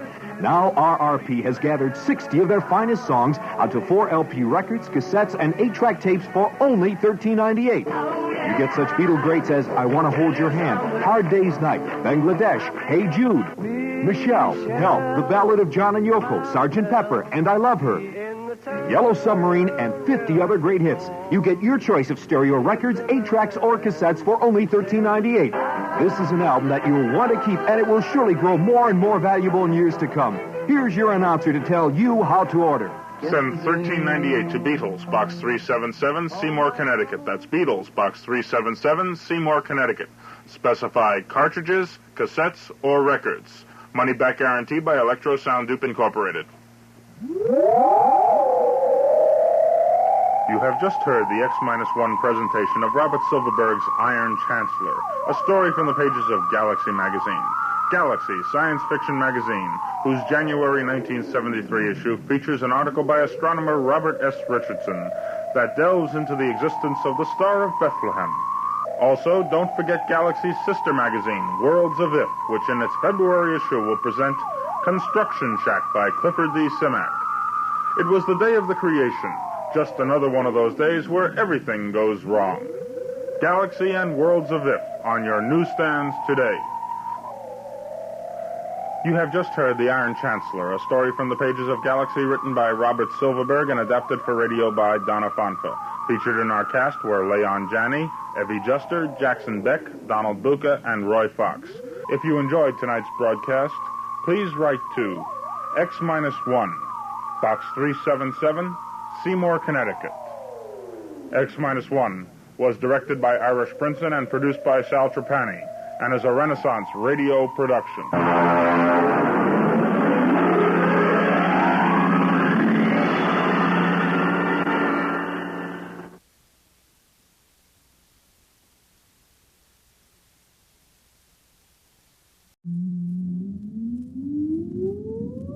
Countdown for blast off. X-5, 4, 3, 2, X-1, fire.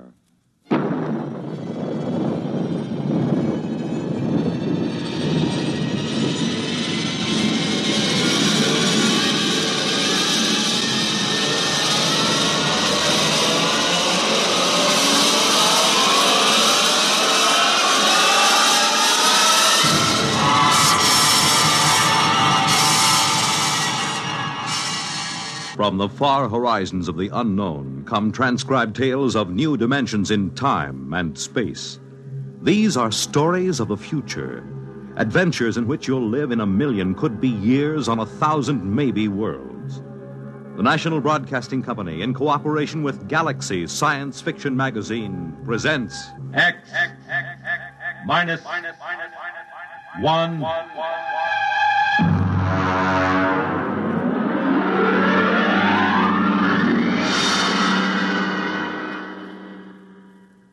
Tonight, Appointment in Tomorrow by Fritz Leiber.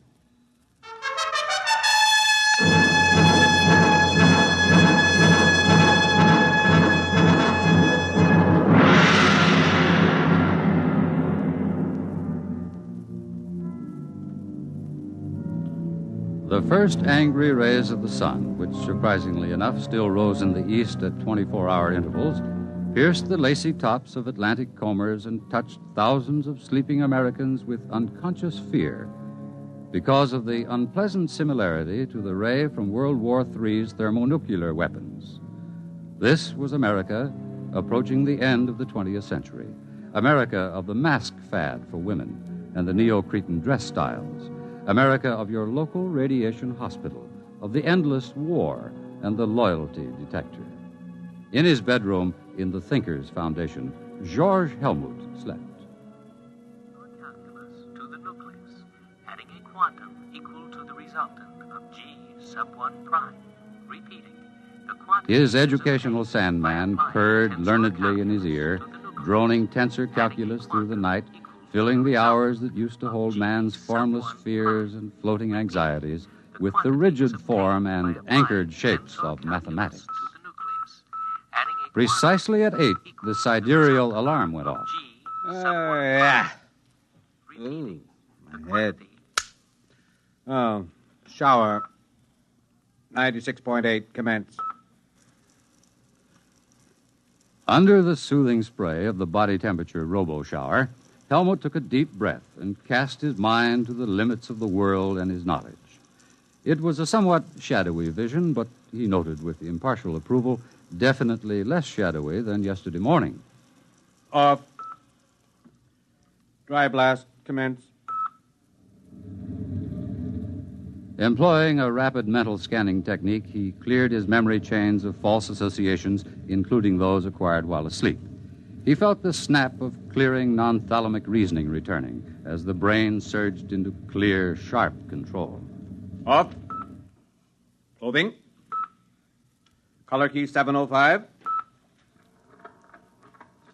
He stepped into his clothing, the severe tunic, tights, and sockasins of the modern businessman. He smiled.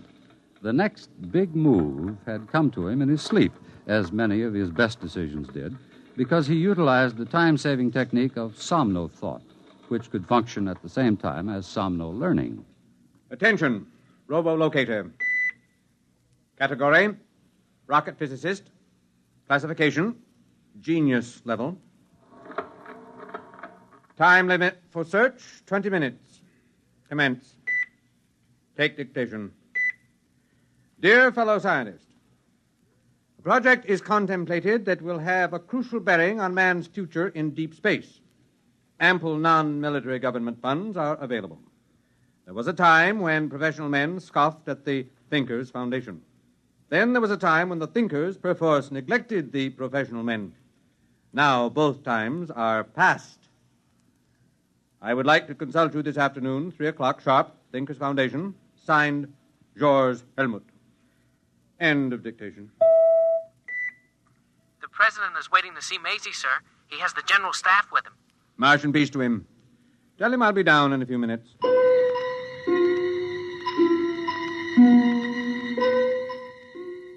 Huge as a primitive nuclear reactor, Maisie, the great electronic brain, loomed over the knot of hushed-voiced men.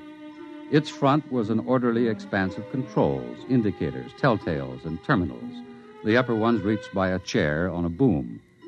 This was the machine with 1,000,000 times as many synapses as the human brain, the machine that remembered by cutting delicate little notches on the rims of molecules.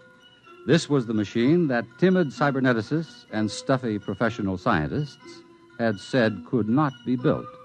Yet this was the machine that the thinkers, with characteristic Yankee push, had built and named, with characteristic irreverence, Maisie. Have you the questions for the day, Mr. President? Here, Mr. Helmut. I see. The question on the Pakistan crisis is a little touchy. I don't know. If there is enough data to answer it, Maisie will do so. Well, of course, I didn't mean to. If you will excuse me, gentlemen, I will code the questions for Maisie. Oh, Section 5, Question 4. Whom would that come from? Number 4. Physics. Opperly and his research team. I see. Thank you, Mr. President. While I'm coding the tape, there will be time to watch the takeoff of the Mars rocket. Beautiful, beautiful. Oh, I've often wanted to go to New Mexico. As a matter of fact, I've always wanted to go right through to Mars. Mr. President. My chief of staff thinks the project should be under the Army instead of the Thinkers Foundation. Mr. President, this is the way Maisie designed the project. Oh, I know. That's what I told him. Still, I wish you people could bring back a few of those wise little devils from Mars. It would be a good thing for the party, the country. It's quite unthinkable. The telepathic abilities of the Martians make them extremely sensitive. The conflicts of ordinary Earth minds would impinge on them psychotically. Only the thinkers can contact them because of the clear training and errorless memory chains. Perhaps someday, in the future... there goes the rocket. Beautiful, beautiful. I am ready to submit the question tapes to Maisie. Stand back, gentlemen. Oh, well, sorry. And now... All right, gentlemen. Maisie is thinking.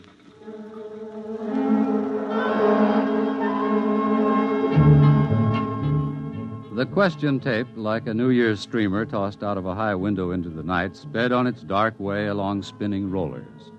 Curling with an intricate aimlessness, it tantalized the silver fingers of 1,000 relays, saucily evaded the glances of 10,000 electric eyes, impishly darted down a narrow black alleyway of memory banks, and, reaching the center of the cube, suddenly emerged into a small room where a sweating fat man in shorts sat drinking beer. Here it comes. Get off my lap, honey. I've got work to do. Can it wait? I said get. Oh, you didn't have to do that. When Maisie thinks, she thinks. Open up another beer. Look, I'm not a robo-barmaid. Honey, do what you're told, or I'll ship you out where they'll work some of the upholstery off that frame, slopping radioactive mud. You don't have to get nasty, Jan. Here's your beer. That's better. It makes you fat. I like to be fat.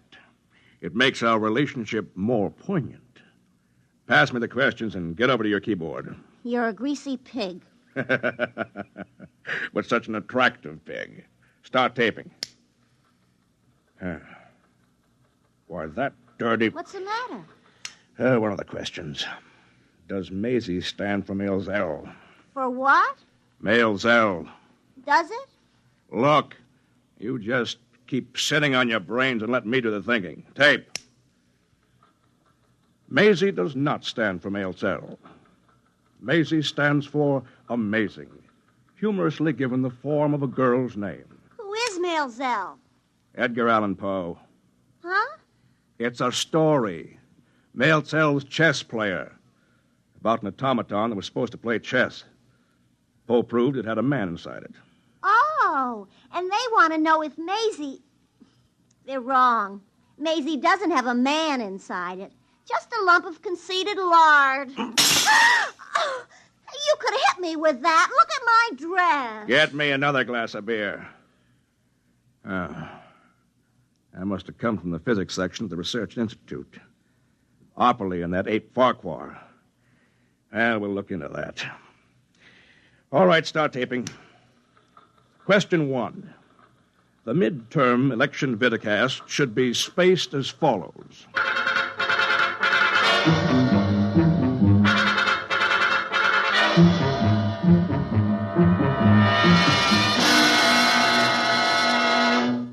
Morton Opperly's living room was quite behind the times.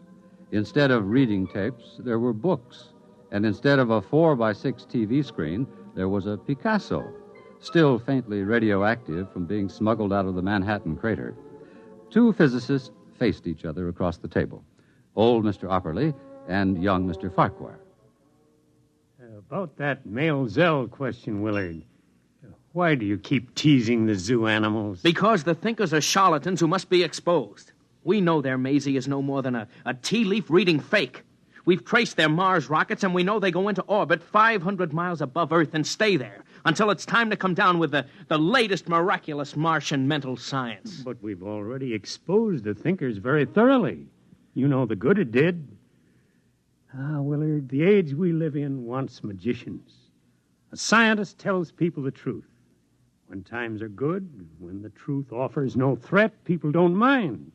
But when times are very, very bad, well, a magician tells people what they wish were true. That perpetual motion works, that colored lights can cure cancer, that a psychosis is no worse than a bad cold, and that they live forever. In good times, magicians are laughed at. They're the luxury of a spoiled, wealthy few. But in bad times, people sell their souls for magic cures and buy perpetual motion machines to power their war rockets. Are we supposed to beg off from a job because it's difficult and dangerous? In my day, Willard, I was one of the frightened men. Later, I was one of the angry men. And then one of the minds of despair. And now I'm convinced that all of my reactions were futile. Exactly. You reacted. You didn't act. If you men who discovered atomic energy had only formed a secret league, if you'd only had the guts and foresight to use your tremendous bargaining power to... Willard, we scientists weren't the stuff of which cloak and dagger men are made. Can you imagine Oppenheimer wearing a mask or old Einstein sneaking into the White House with a bomb in his briefcase? That's not the way power is seized. New ideas aren't useful to men bargaining for power. Only established facts or lies are. What do you want to do? Surrender the world to charlatans without a struggle? The thinkers are vulnerable. Their power is based on a series of lies. All power is. The greater the lie, the greater the power. What's it based on? A few lucky guesses, some faith healing, some science hocus-pocus. The power of the thinkers isn't based on what they've got, but on what the world hasn't got. Peace, honor, a good conscience. They've sent for me. Who? Jan Tregerin? No. George Helmut. I got the radiogram an hour ago. They know they'll have to produce a real nuclear rocket pretty soon, and they'll need our help. I'm afraid, Willard. You think it might be a trap? After the Maelzel question, you think they might want to shut me up? I'm not afraid for your life. I'm worried about other things they might do to you. They'd better be worried about the things I'm going to do to them.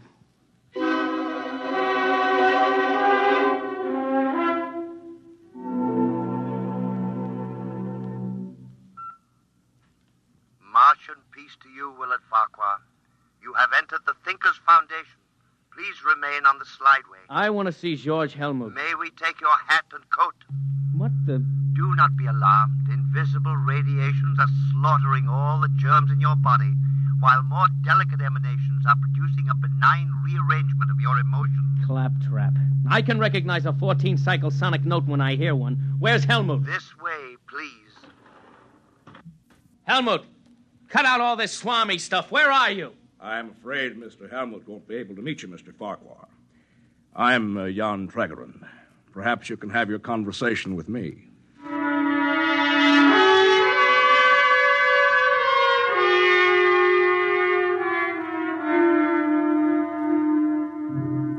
George Helmut waited in a conference room with 24 empty chairs.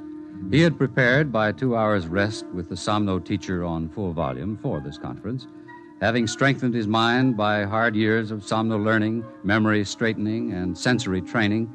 He had assured himself of the executive power to control the technicians and direct their specialized abilities. Together, they would have built the true Mars rocket. But, unfortunately, no one came. Where are they? Report. No word from the door, Master. They can't all be late. Did you check? The calls have been put through. What response? Dr. Burnside reports he received the second message just in time. What second message? The message calling off the meeting. Did he read the text of the second message back? Shall I play it back? Never mind. How was it signed? The signature? Signature, Mr. Jan Tregerin.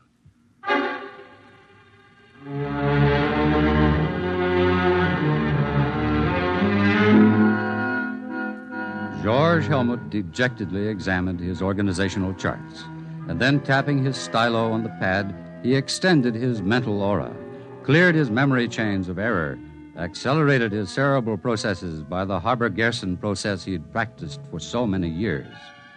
Slowly, he could feel the tight, heart-squeezing disappointment ebb. He was in control again. Tregerin, he was the one to blame. Tregerin, who was so used to working by deception that he must be shown the light. Well, Willard, how was your adventure among the magicians? Well, they didn't hurt me. You're sure? And are you as determined as ever to smash and expose the thinkers? Of course. Only from now on I won't embarrass you by asking any Maelzel questions. After this, I shall bore from within. Now, where have I heard that phrase before? Do I understand that you are becoming a thinker, Willard? Certainly. That's the only way to smash them. Out-trick all their trickeries. Organize a fifth column. Then strike. The end justifying the means, of course. Of course. I wonder if becoming a thinker doesn't simply mean that you've decided to use lies and tricks as your chief method. Well, you're working with Helmuth? Not Helmut. Traegeron. I'm afraid that Helmut's career as a thinker is going to have quite a setback. Ah, well. Goodbye, Willard.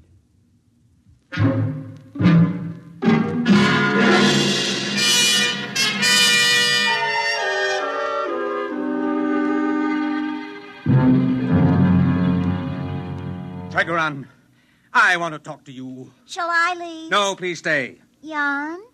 Stay. You ought to enjoy this. George has that errorless memory chain. Traegeron, you know why I'm here. I don't know. I've been sadly remiss on my precognition and clairvoyance exercise. I've been too busy with other things, other people, other exercises. But I don't need Maisie to guess. You just went ahead and canceled the conference without consulting me. You called it without consulting me. Shouldn't do that sort of a thing, George. I was absolutely sure of my ground, perfectly prepared. I visualized it. The rocket boosting up on chemical power, then setting sail. Sail? Sail? A nuclear reactor rocket? Oh, George, you're fabulous. Yes, sail. Thin streams of nuclear reflecting material and the rocket feeding meson streams behind it. I conceived it all, complete, except for technical details. George, you are a thinker. A real thinker. I know. Now, look here, George. Every man should stick to his trade. Technology isn't ours. You know as well as I do that we're going to have a nuclear spaceship and actually go to Mars someday. Are we? Yes.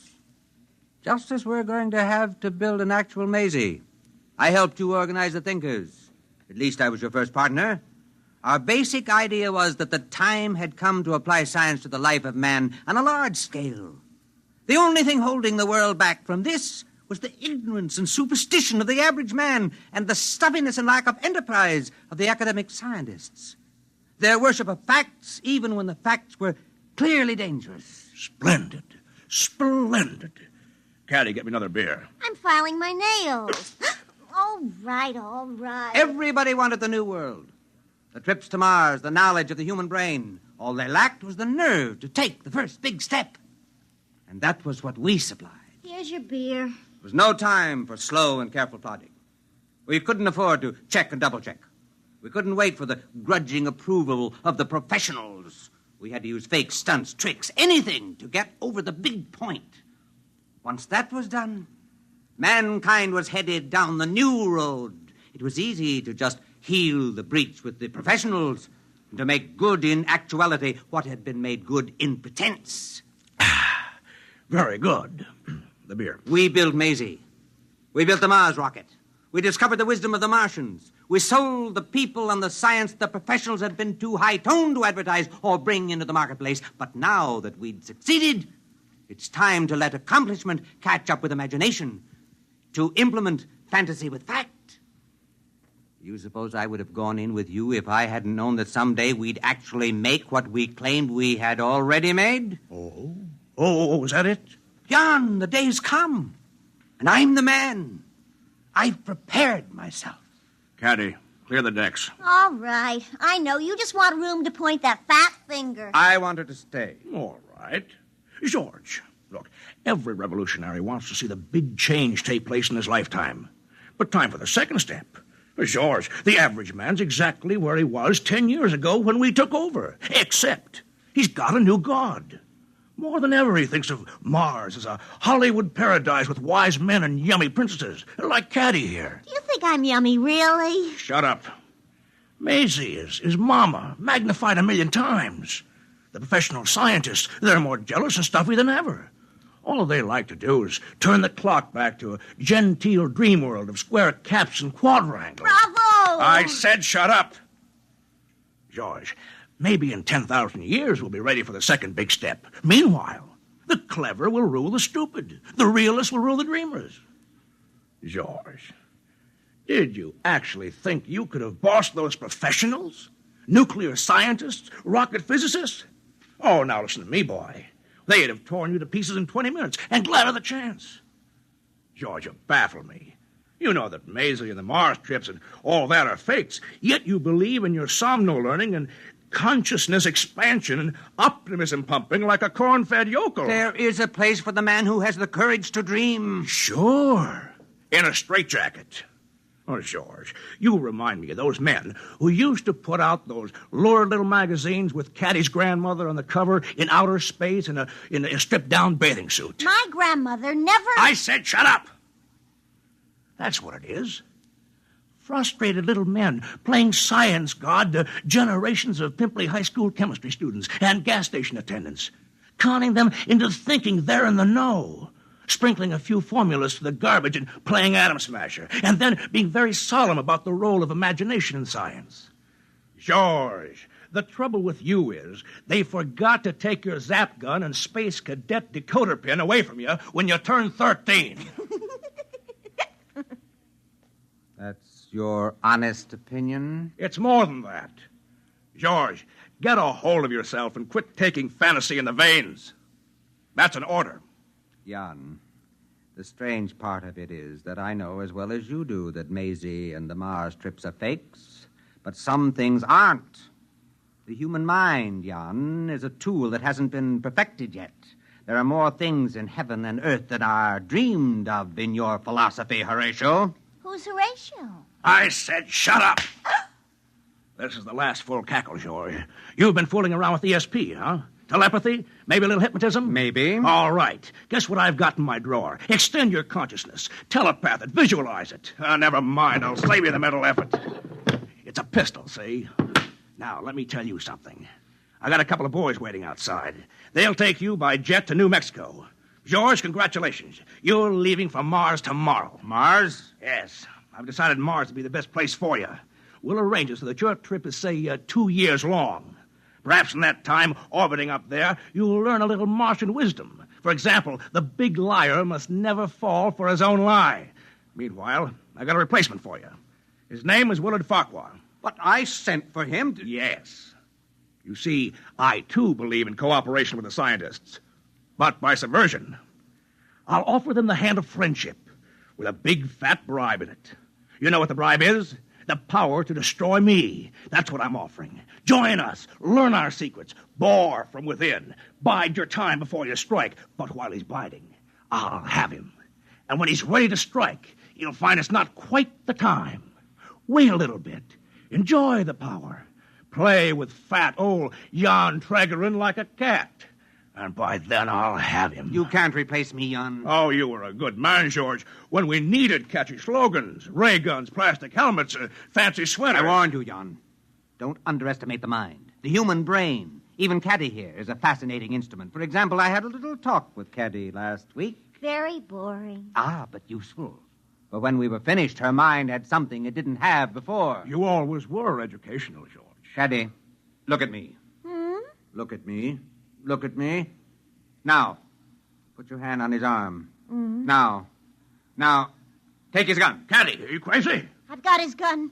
What now? You see, Jan, there is a place for the dreamer, the man who believes, who can use his mind. I'm going to get rid of you, Jan, because the man who dares to dream will rule. Caddy, look at me. Look at me. Point the gun at him. Look at me. I can't anymore. It's too ridiculous. Jan, take your silly gun back. It's too heavy. What? Caddy, I command you, look at me. Look at me. The power of the mind. Hey, boys, come in and get him. I don't understand. Caddy, look at me. Oh, all right, I'll look at you. Poor Superman.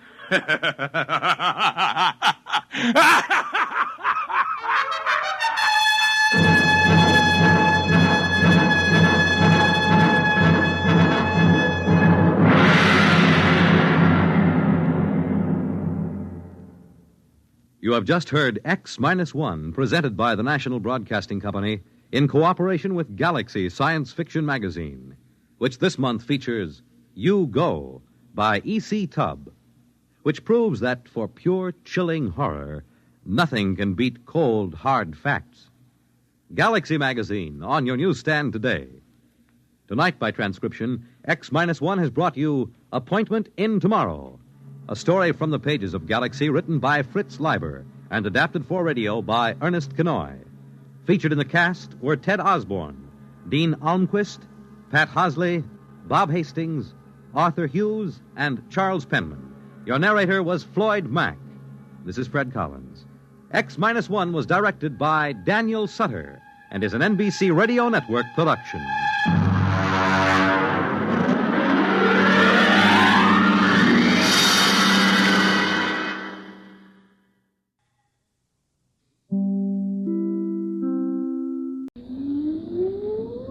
Countdown for blast-off. X-5, 4, 3, 2, X-1, fire.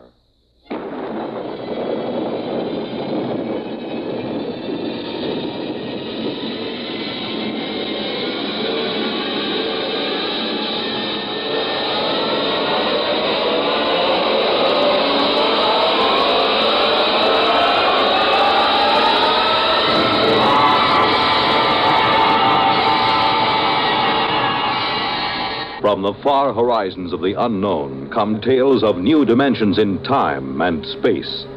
These are stories of the future, adventures in which you'll live in a million, could be years, on 1,000 maybe worlds. The National Broadcasting Company, in cooperation with Galaxy Science Fiction Magazine, presents X minus one.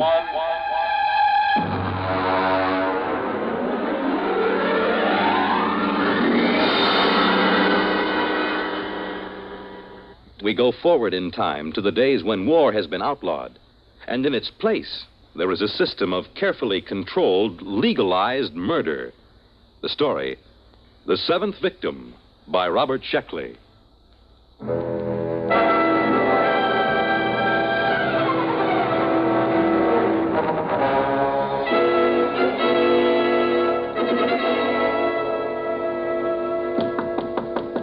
Is that the mail, Jenny? Bring it right in. No, it isn't the mail. Are you anxious, Stan? Well, you know how it is when you're waiting for notification. It's been 2 weeks. The government's behind schedule, as usual. Oh, that's always the way it is. Now, when you get to be my age, you won't worry about it anymore. At 73, you can afford to wait for the mail. Well, how about the ad? Have you got it done? Sure, E.J. Want me to play it back for you? Of course, I recorded it myself. We'll have an actor in for the actual recording. You ready? Go ahead. Hi there, neighbor. When you're in a crowd, when you're among strangers, do you feel safe? Are you protected by that vital underarm area? You aren't unless you own a Protect suit. The finest tailoring in the world has gone into a Morger and Freeline Protect suit to make it the leader in men's fashion. Protect suit is the safest as well as the smartest.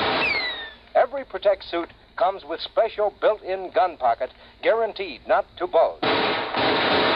Oh, nice. Very nice. A touch of the concealed button throws the gun into your hand, cocked, safety off. Why not drop into the Protect store nearest you? Why not be all safe? Oh, that's fine, Stan. That's fine. That's a very nice, dignified commercial. Mm-hmm. And you can relax. I picked up the mail just before I came in. Here's your notification. That's it. Look, from the ECB. That's the baby. Oh, you're not going to open it now. Oh, no, of course not. No one is supposed to know the victim's name except the hunter. That's right. Have a good hunt, boy. You need a kill. You've been all keyed up. Well, it's too bad you have to retire, E.J. Well, I got into the 10s club. 10 hunts. That's not such a bad record. 10 hunts? Of course not. 10 hunts, and then, of course, victim in between. That's 20 kills. Mm-hmm. I sure hope my victim isn't anyone like you. Don't worry about it. What number will this be? My 7th. Oh, lucky 7. Go to it.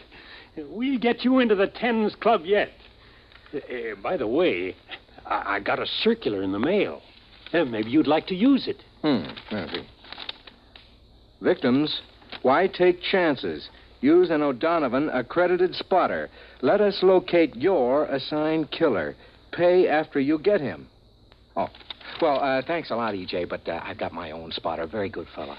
Yeah, well, I suppose you're anxious to get home, open up, and find out who your victim is. What's that? Oh, shooting down the hall. I guess somebody got his victim. Good for him, eh? You bet. Oh, it feels wonderful, E.J. I feel alive again.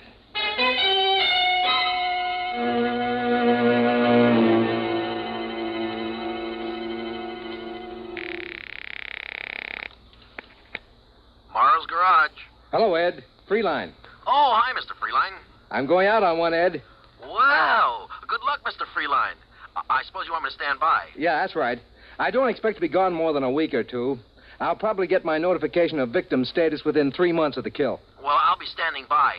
Good hunting, Mr. Freeline. You'll be sure to save time for me now, Ed. I'd hate to be caught as a victim without a first-class spotter on my side, huh? Oh, now, don't you worry, Mr. Freeline. I'll be right there in your corner. I've got a couple of good ideas for an ambush that I haven't tried yet. Good, good.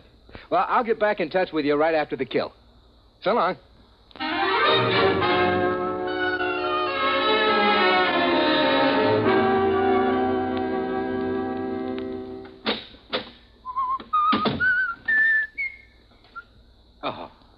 Mr. Freeline? What are you doing in my apartment? Allow me my card. Emmanuel Gale, Emotional Catharsis Bureau. What do you want from me? Oh, just a standard spot check in reorientation. Oh, I see you've got your notification. Yeah, that's right. I haven't opened it yet. Do you mind? No, go right ahead. Well, yes. Anything wrong, Mr. Freeline? I mean, everything there. Photographs, address, description data. Yes, but it says Janet Marie Patzig. Janet Marie? I've never killed a female. Is this in order? Well, just a moment till I check my list. Yes, that's right. The girl registered with the board under her own free will. The law says she has the same rights and privileges as a man. Could you tell me how many kills she has? Well, I'm sorry, sir, but the only information you're allowed is the victim's legal status and the descriptive data that you've received. Could I draw another? Well, you can refuse the hunt, of course. That's your legal right, but you'll not be allowed another victim until you have served. Women, always trying to horn in on a man's game. Why can't they stay home? Just doesn't seem feminine.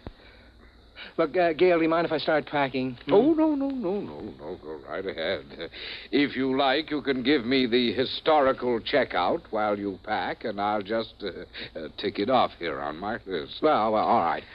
Where do you want me to start? Let's see. Question 1, I think.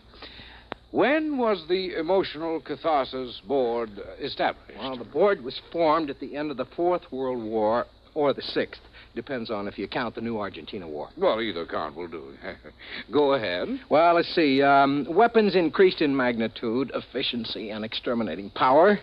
Soldiers became accustomed to them, and it looked as if another war would be the war to end all wars.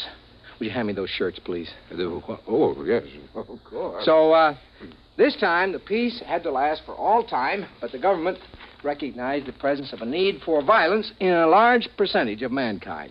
They recognized the validity of competition, love of battle in the face of overwhelming odds, and these, they felt, were admirable traits for the race. So their problem was to arrange a lasting peace that would stop the race from destroying itself without removing responsible traits. I'll just get a new toothbrush in New York. Very good, very good. All right, Mr. Freeline. Now, if you could run down the basic rules. Well, anyone who wants to signs up with ECB for a fine, legal murder. Then, of course, he has to take his turn a few months later, if he survives. The Emotional Catharsis Board picks the victims' names at random. A hunter is allowed 6 months to make his kill. Armament? Yeah. He's allowed to use a standard caliber pistol. He can wear no armor. Victim is allowed to wear armor and is allowed to hire spotters. Very good, very good. Now, we don't have to go over the penalties for killing or wounding the wrong man. I'm sure you know all that. Oh, it's a beautiful system, isn't it? All the people who want to kill can, and that's about 1/4 of the population. Those who don't want to don't have to. At least there aren't any more big wars, just hundreds of thousands of small ones. Huh? All right, Mr. Freeline, you're checked out for orientation. All the same, I don't exactly like the idea of killing a woman. But she did sign up, didn't she? Yeah, that's right. Janet Patzig in New York. Well, I'll be taking one of our Protect Suit specials. Have you seen one of these, Mr. Gale? When I actuate the mechanism, watch how fast the gun springs out at the ready. Oh, excellent. It's excellent. Ah, strange, isn't it, Mr. Gale? Each killing is a new excitement. It's something you just don't tire of, like a French pastry or women or drinking or anything else. Yeah. Let's see, there. I guess that's it. Now a note for the milkman, and that's about all. Well, I'll be getting along, Mr. Gale. Yeah. Oh, and good hunting, Mr. Freeline.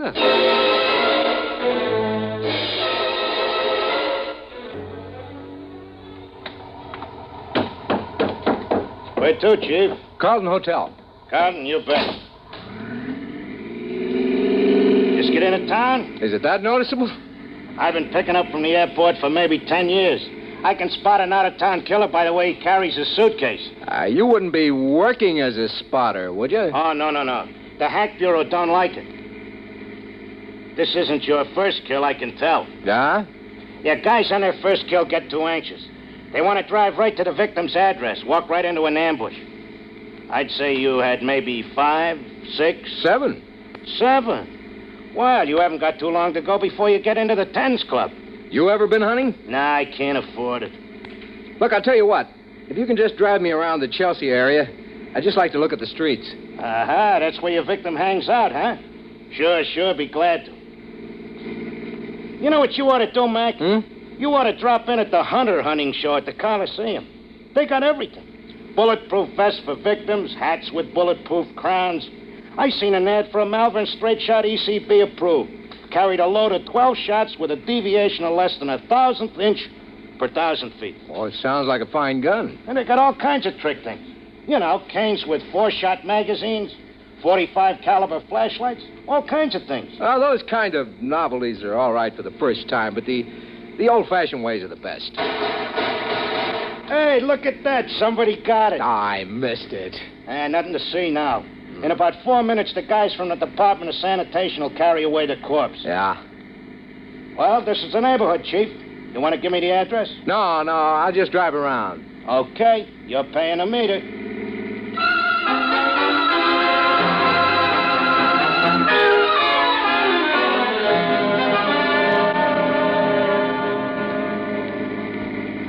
Now, wait a minute. What is it, Chief? There. That sidewalk cafe, you see? Yeah, shall I stop? No, just drive slowly. There she is. Sitting at a table. You mean the victim is a dame? Yeah, she's just sitting there. She crazy, exposing herself in the open? Boy, that's sure no way to stay healthy. Not when you're a victim. Drive around the block. Okay. Yeah, she looks younger than her pictures. She looks sad. Wonder if she's been notified. Well, she's got to be notified, Chief. They can't send you your notice until her signed receipt gets back to the office. It's automatic. That's right. Isn't she even going to try to defend herself? Doesn't look like it. Here we come again. She's still there. All I have to do is just ride by in a cab and pump a bullet into her. Okay, Chief, I'll go real slow. You be sure to allow for the motion of the car. No. Park across the street. Sure.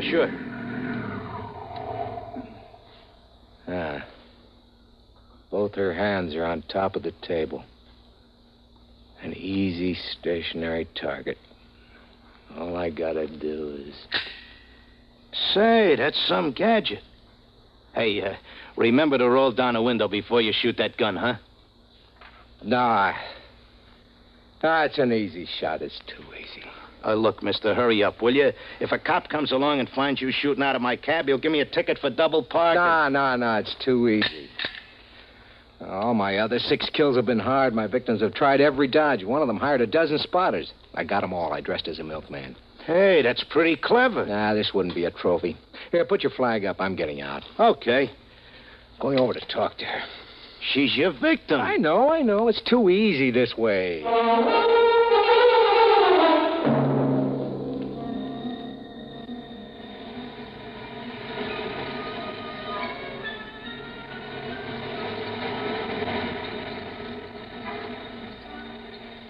Hello? What? Hey, look, if I'm being fresh, just tell me and I'll go. I'm an out-of-towner here on a convention. I'd just like to talk to somebody. If you'd rather I didn't. Oh, I don't care. May I sit down? Like to buy you a drink, if I can? I don't care. My name is Stanton Freeline. I'm Janet. Janet what? Janet Patzik. Well, nice to know you. Are you doing anything tonight, Janet? I'm probably being killed tonight. Oh, are you a victim? You guessed it. If I were you, I'd stay out of the way. No sense getting hit by mistake. Well, you're awfully calm about it. Don't you care? Haven't you got any spotters? No. Mr. Freeline, I'm a bad, bad girl. Huh? I got the idea I'd like to commit a murder, so I signed for ECB. Then I couldn't do it. Oh, I am sorry. But I'm still in, of course, even though I didn't shoot. I still have to be a victim. Well, why don't you hire some spotters? I couldn't kill anyone. I just couldn't. I don't even have a gun. Well, you got a lot of courage coming out in the open this way. What can I do? You can't hide from a hunter, not a real one. I don't have enough money to make a disappearance. Well, since it's your own defense, I should think... No, I've made up my mind about that. This whole thing is wrong, this whole system. When I had my victim in the sights, I saw how easily I could... Oh, let's forget it. I'm glad you talked to me. At least it'll pass the time.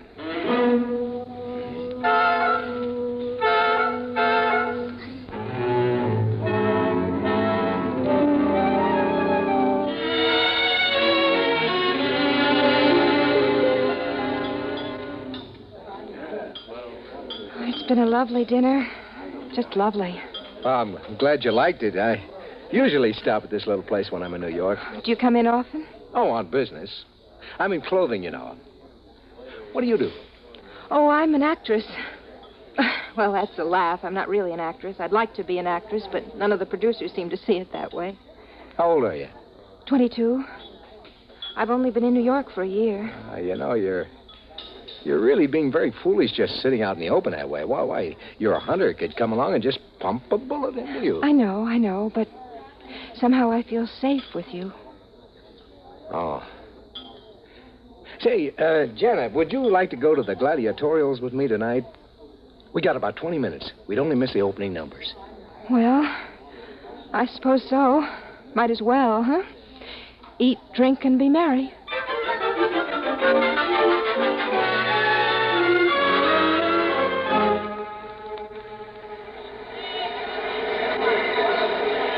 You know, I'm a little disappointed. Why? Oh, I thought the New York gladiatorials would be something special. It's about the same as Cleveland. Historical events, swordsmen and netmen, duels with sabers and foil. Isn't there any difference? Well, the duel to the death is the same in Cleveland as it is in New York. You know, that's funny. I used to think that gladiatorials were very exciting. Now they just make me a little sick. Well, you can get tired of the best of shows. Frankly, I think it was a mistake starting to televise the gladiatorials. It cut down on the box office for one thing, and for another, it just isn't the same as being right there in the stadium, you know? No, it isn't. Well, want to stay for the second half? Let me see. They got bullfighting, lion fighting, bow and arrow, and dueling on the high wire. No, I've had about enough. All right. Shall I take you home? Would you please?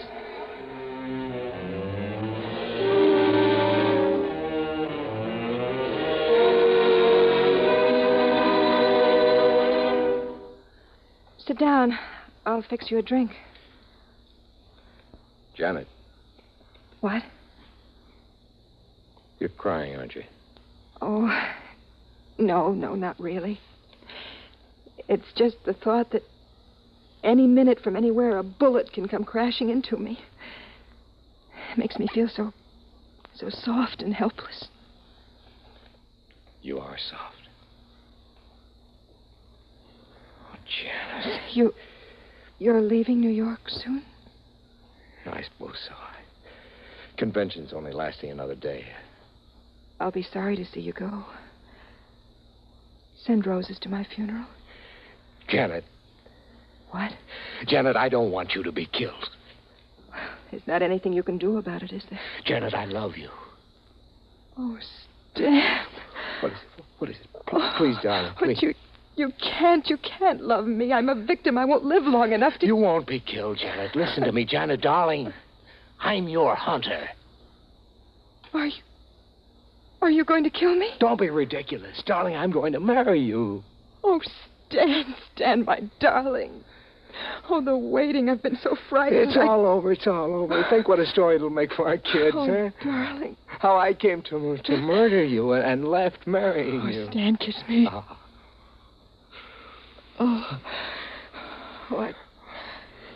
I think I'd better have a cigarette. Let's start packing. No, wait. You haven't asked if I love you. What? You haven't admired my cigarette lighter. What are you talking about? It's a lovely lighter, isn't it? With a small hole in the bottom. Just large enough for a .38 caliber bullet. No, don't. I'm not being funny, darling. But Janet, I love you. I told you I love you. What's the matter with you? I don't love you, Stanton. I am a good actress, aren't I? Even though the producers don't think so. You knew all along. Yes, of course. Don't reach for that.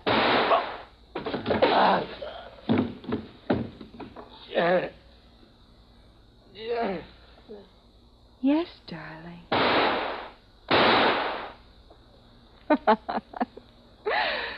Well, now I can join the Tens Club.